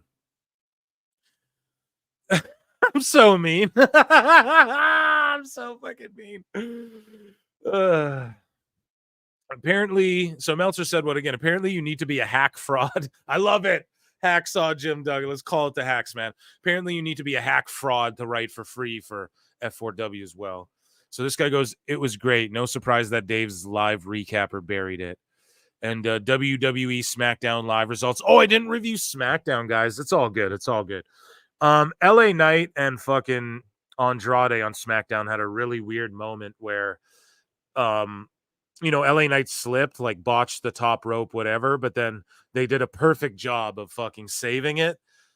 So what happened was LA Knight does that jump to the top rope suplex thing, like Kurt Angle used to do that shit, Shelton Benjamin, I think, would do that. So he goes for that move, and then he slips, and then he tries it again, kind of slips again, and then Andrade saves it by pushing LA Knight off the rope. And then he goes for a double missile drop kick, and LA Knight gets out of the way at the last second. Andrade lands, sells it perfectly, gets up, BFT finish. So they saved the botch so well. But it was clearly, but here's the thing, right before that, Andrade hit the spinning back elbow and it for shoot cut over LA Knight's right eye. And he got color for real. And also it wasn't like brutal. Like, I don't know if you guys watched the last UFC, man. This Irene Aldana got sliced up. Go look that up. It was nasty. It's not that bad, but it was LA Knight got cut for real on the elbow. And also like after so this was all before the turnbuckle spot. Sorry, I should have mentioned. I think he got a little rocked by that elbow spot, right? LA Knight. And you guys know the spinning back fist, the fucking Judas effect, but Andrade did it first, you know, the elbow part of me. And so Andrade, after the elbow, he covered LA Knight as well. And that count was close, man. That was like 2.999999, you know, and I don't know. I think LA Knight was a little wobbly after that one. So anyways, though, at the end of the match, LA Knight's bleeding. They go to shake hands, but like LA Knight goes to do like a fist pump, and then Andrade like goes to shake his hand, and then LA Knight's looking at him like, what? Like, nah, come on. And then Andrade's like, nah, like, and then he goes to grab. I wish I could play it, but we'll get fucking Don Stevens. So Andrade like goes to grab fucking LA Knight's hand with his other hand to like force a handshake, and then LA Knight's like pulling his arm away, like, nah, get the fuck away. What are you doing? And then they like get in this weird, awkward handshake, and then he walks away, and then LA Knight's looking at him like, what the fuck's wrong with you? I don't know what they're doing with that. There's no way. I think LA Knight, if I had to guess, I think he got a little rockied from that elbow. I think it actually kind of, you know, and he was a little like, what are we supposed to do here? But then later in the night, there was a handshake between Cody and was it Cody and Roman? And then also like KO there was a handshake in like the main event, right?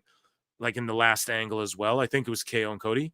So maybe the spot called for like a fist bump, and then Andrade fucked it up, and LA Knight's like, what are you doing? Because like they do 2 handshakes in one show. I don't know. That's kind of, I don't know if that's what they do, but either way, Dave talks about it and reviews it himself, and he goes, I don't know. Oh, so this is him talking about the Cody Rhodes Roman Reigns cinematic confrontation. So also on SmackDown, there was a cinematic confrontation. So instead of cinematic matches, we get the cinematic fucking vignettes and promos. Well, vignettes are always cinematic, but like the promos between, I'm so down. Some guy for $2 says Andrade legit knocked out Cedric with that. Exactly. What? Exactly, man. And that's what I'm saying. I think if you guys go back and watch it, I rewound it and watched it like again because I was like, damn, he really almost got pinned there, you know. But yeah, dude, go and watch the Cedric one, you know, and he really lays that shit in, and it is what it is. I'm not mad at it, but if you get rockied, you know what I mean? What are you gonna do? And so Dave, he talks about the cinematic like promos they had between Cody and Roman, which was phenomenal, man. They had this music playing. They're at Georgia Tech. I felt like Roman outacted Cody all day on that one. Who knows? Maybe I'm wrong. But Meltzer goes, and like everybody just loved it. Like Jeremy Borash from TNA helped produce it. Heyman directed it. Yeah, so it was brilliant work. Everyone loved it. Meltzer goes, I don't know. This wasn't for me. Not on a pro wrestling show. So he's down with Dinner Debonair, Commander doing Lucha House Party, neo-Nazi fucking romper stomper gimmicks. He's down with fucking hypodermic needle, guys, bed of nail, like all of this crazy shit. But he's not down with a cinematic fucking promo, dude. Crazy. Production is great. Drama is there. It looks like a movie, blah, blah, and blah. I could have done without it because I like my pro wrestling with a side of grit. Dude, they were literally on the gridiron, Dave. They were literally on the gridiron face to face, man. It was gritty. It was filmed like fucking, man, this guy, man, he don't got no taste. I wonder if he goes out and watches movies and shit. But anyways, he goes, this was great in terms of explaining how and why these two will team together. Well, Dave, isn't that the whole point of the fucking promo? The best guys, Tony Khan. To fucking explain to everyone why they're going to team up and everything. Cody wanted Roman's word that he would stand by him, considering they're going into that battle against Roman's family, and that was a key aspect of the story that needed to be explained. So in that way, this worked better than a standard opening SmackDown promo segment that would have felt too normal. But I didn't like it. What an idiot, dude. Somebody said it too. Yeah, if in the chat, if they did this in AEW, if this was like Swerve and Hangman did this, he'd be like, "Oh, the greatest promo of all time." Oh. He'd be like Randy Marsh in that South Park where he fucking finds that computer. Yeah, so he goes on to say, so in that way, okay, that said, mission accomplished. The signee excess, though, not for this viewer. So now it's just, oh, I'm gonna pout, and I'm just gonna say, nope, I like wrestling in my wrestling show. Emotional damage. Nope. Harley Cameron needs 8 more minutes instead of this. This wasn't for me. Jamie Earhart gifted 1 Pro Wrestle Clips membership. Let's fucking go. I hope it went to my biggest hater or my biggest supporter. That's what I hope. And Jamie Earhart, a mod, supporter, member, tribal chief, everything for a long time. And thank you.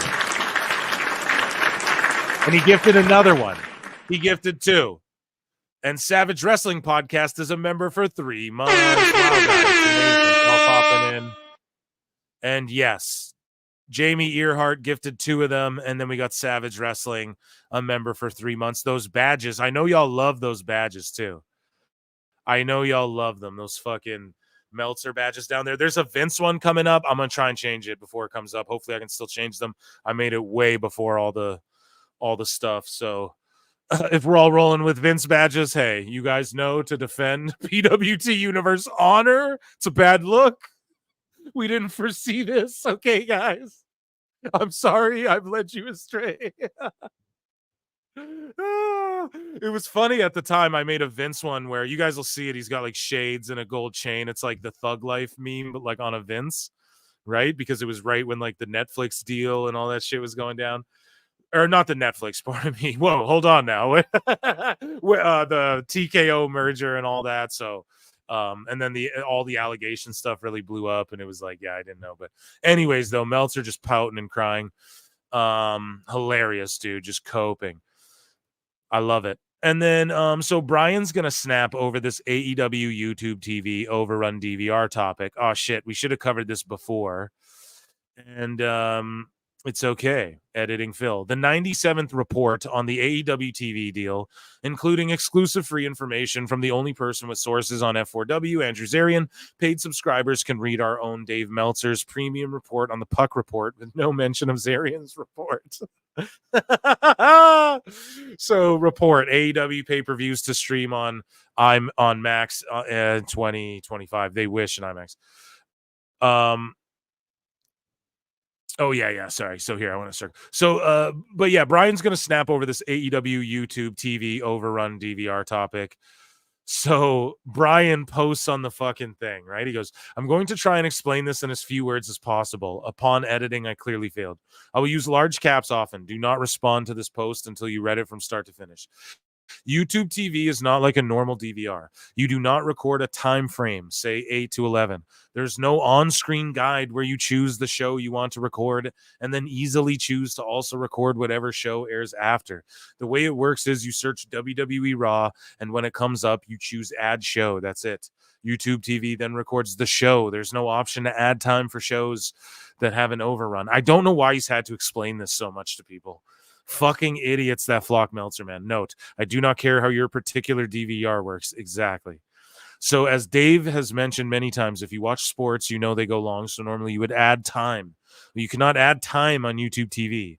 But guess what? YouTube TV has already thought of this. If you record, for example, the Kentucky Derby, and it is scheduled for 8 to 11, YouTube TV will automatically add an extra hour in case it goes long. But for fucking AEW, they don't. That's the point he's trying to make. How the fuck has no one understood this over in Meltzer land? So he keeps going. Jesus, look at this. He's still going. YouTube TV does this for all sports award shows, etc. Hence, if you are a sports fan on planning to tune in on delay for interminably long Oscar speeches, you never have the issue of your recording cutting out. YouTube TV also does this for NXT. NXT on YouTube TV is listed as a 2-hour and 9-minute show every week, and the overrun is hence recorded every week. Dynamite is listed as a 2-hour and 1-minute show every week, 2-hour and 1 minute. The show regularly goes longer than that, hence every week the entire show isn't recorded. I do not know this 100%, but my presumption is that NXT has told YouTube TV that the show is 2 hours and 9 minutes. AEW, on the other hand, has not bothered to do so. It's more than that. They fucking suck at YouTube. Whoever their YouTube people are need to hire me because I know better than them. I do. You have less subs than the bro. I know, but trust me, I don't have $1 billion either. You know. My guess is Tony Khan also does not have YouTube TV. Exactly. That's a big part of it right there, because he will constantly tweet that there will be an overrun, as if warning us will make YouTube TV work properly. It will not. Warning us does no good whatsoever. If anything, it's more irritating. Now, if a person were to figure out what show airs after Dynamite every week and record it, guess what? Dynamite will still cut off. Then you have to open the app, go back into your library, search for whatever show you recorded that airs after Dynamite, and queue that up.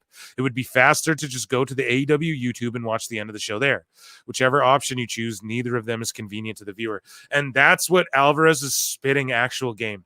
If they had a thing that was like, join us for the overrun over live and the post show, talking Dynamite, exploding talk over on our YouTube channel.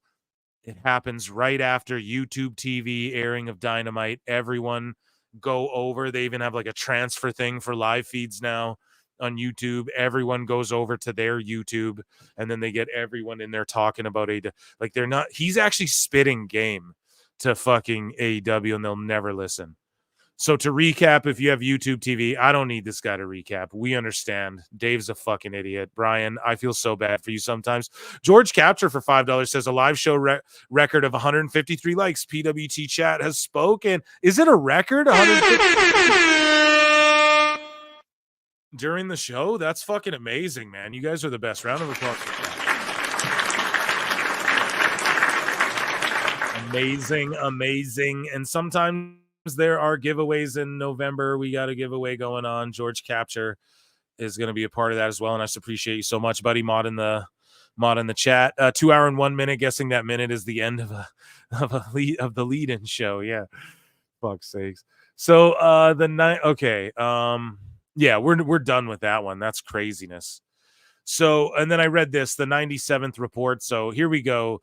Observers reporting on a fucking Zarian report and blah, blah, blah, blah, blah. You can pay their premium to read Zarian's fucking report, basically. And AEW's pay-per-views will reportedly have a new home in 2025, according to Zarian on Matt Men podcast. They will stream on WBD Discovery's streaming service, Max, beginning in January. Okay, catching up.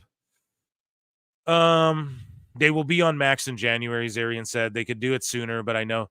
So it's just funny because what they're doing is you can pay Meltzer. So look, Dave Meltzer, subscriber exclusive. So you pay them, right? Meltzer analyzes new details in AEW's media rights deal. So they fucking you got to pay them to report on fucking Zarian's report. Thank God for fucking Meltzer said what, because that's the type of fraudulent shit that needs to be called out. Yeah, here, we did that one. So here's our last one here. Uncle Dave, Pablo Canuck, tagged me in this. So here we go. This guy goes, but why when NXT does something, it's not wrestling, but when Ricochet and Ospreay do the same thing, it's 5 stars? And Meltzer goes, 2 answers to your silly question. I don't think I ever gave Ricochet versus Will a 5. You don't think, or did you not, Dave? You better go fact check that, because somebody will. and people at the time were pissed because they had a match in Europe that was ridiculously good. Dave, nobody was pissed that they had a match that was ridiculously good in Europe. You dumb fuck. Nobody saw it except for marks like me on the internet who look up wrestling on the fucking internet. No one was pissed, Dave. We have a super chat. You ain't hype for $5 says, I want AEW to thrive. Samesies. Twins. That said, the path currently being traveled is leading to their demise. Absolutely. All the history of running episodic TV is there. Use it. Bro. Exactly. I don't even, what are we going to do? Keep saying Tony needs to stop doing creative. I wish I had more microphones so I could say it to a bunch of mics. He needs to get off creative. It's that simple. Okay. You can't be the stat guy drafting in a neck brace with a fucking board, at the fucking draft and, doing Fulham and you just can't do it all. Just can't do it all, man. It's hard enough to be like booking 3 wrestling shows, let alone all this shit. So, yeah, man. And Meltzer's absolutely contributed to it. But according to him, best guys, Tony Khan. But yeah, man, thank you so much for the super chat. I appreciate it. I'll give you a drum roll.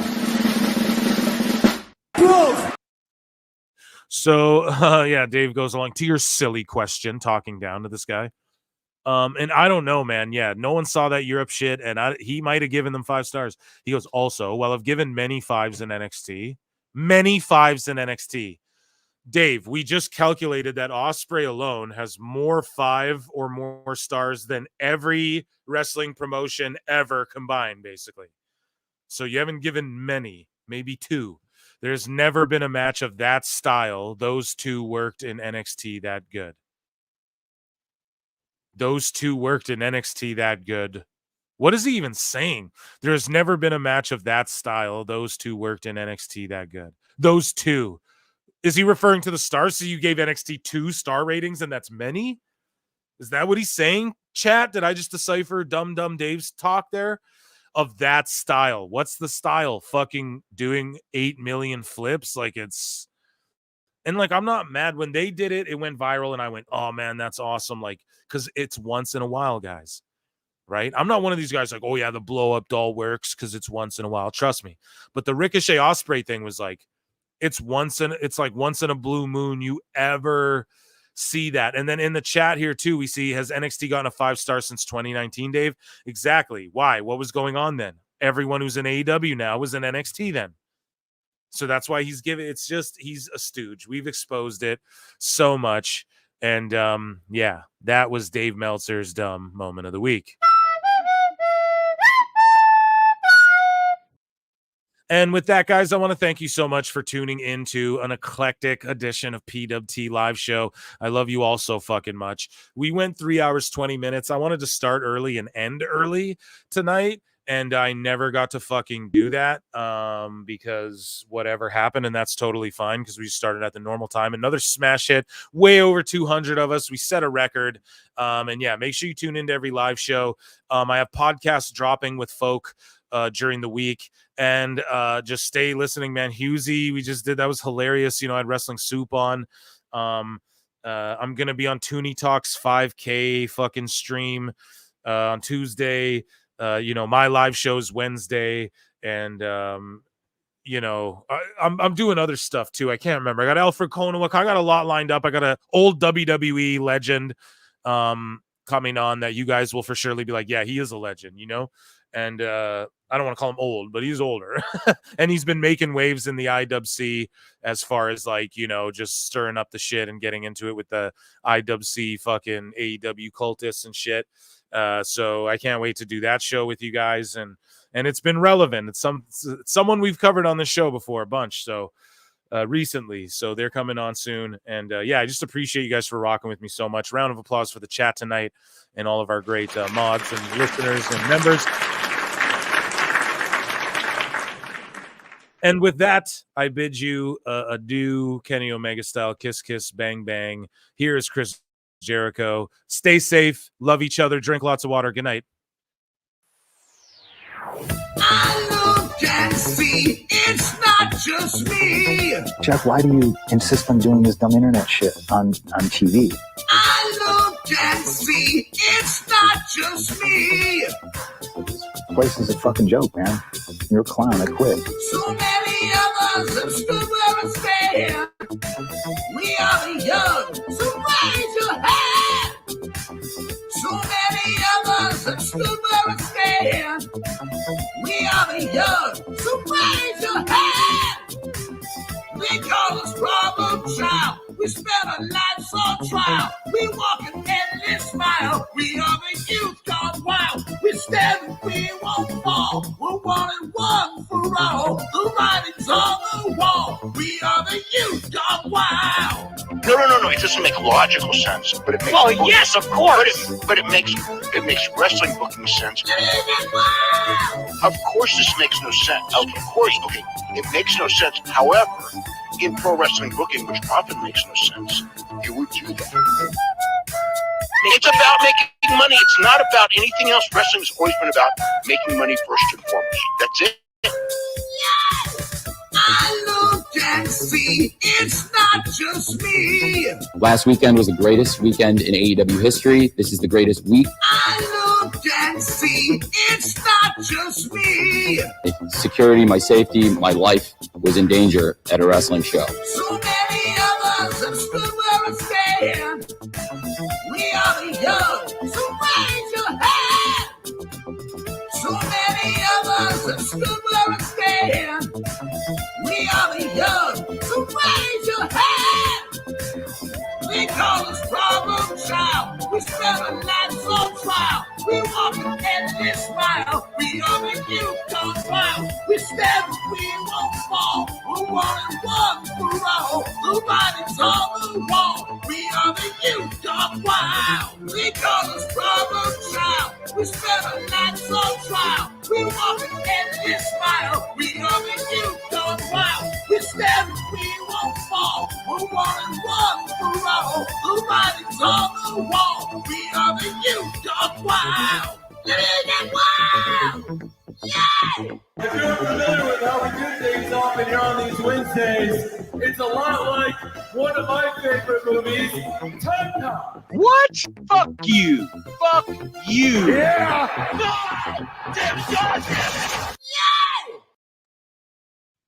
Sunday, Monday, Tuesday, Wednesday, Thursday, Thursday, Friday, Saturday, Sunday comes again. 毎日 Sunday, 毎 Monday, 日 Tuesday, 日 Wednesday, 立の細長 Thursday, 静 Friday, か Saturday, サラサ Sunday ラ comes again. 綺麗な空気体には細長が気持ちいいんです日立のビッグフローウェルネス SDL. Two bad bitches, one hot track. B3CCA, bitch. Two bad bitches, one hot track. Hello, hello. It's that B3 flow. You said you know me? I think you don't. My friends are rich and you're looking hella broke. With Matt, I'm the real rough rider. Can't keep up, my arms must be tired. Slow-mo, super villain, Zack Snyder. You talk shit, but I know you're a subscriber. DSL on our lips cause we're naughty. Hannah Montana acting like Miley. We can't stop cause we're the life of the party. Got your man squirming, Scotty too haughty. SDL with a $sign code. B3CCA with the 3 cause I'm cool. Face fat, ass fat, say that. Two bad bitches, one hot track. Haters on your grip, that's priceless. Haters on their dishes, that's wifeless.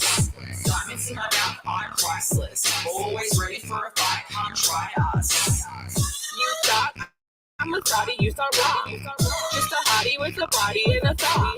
You wanna fight? Let's get bloody like Gary. I'm queen of the prom. SDL with a $sign code. 3CCA with a 3 cause I'm cool. Top of the Indies now on top of the charts. We're spending our cash in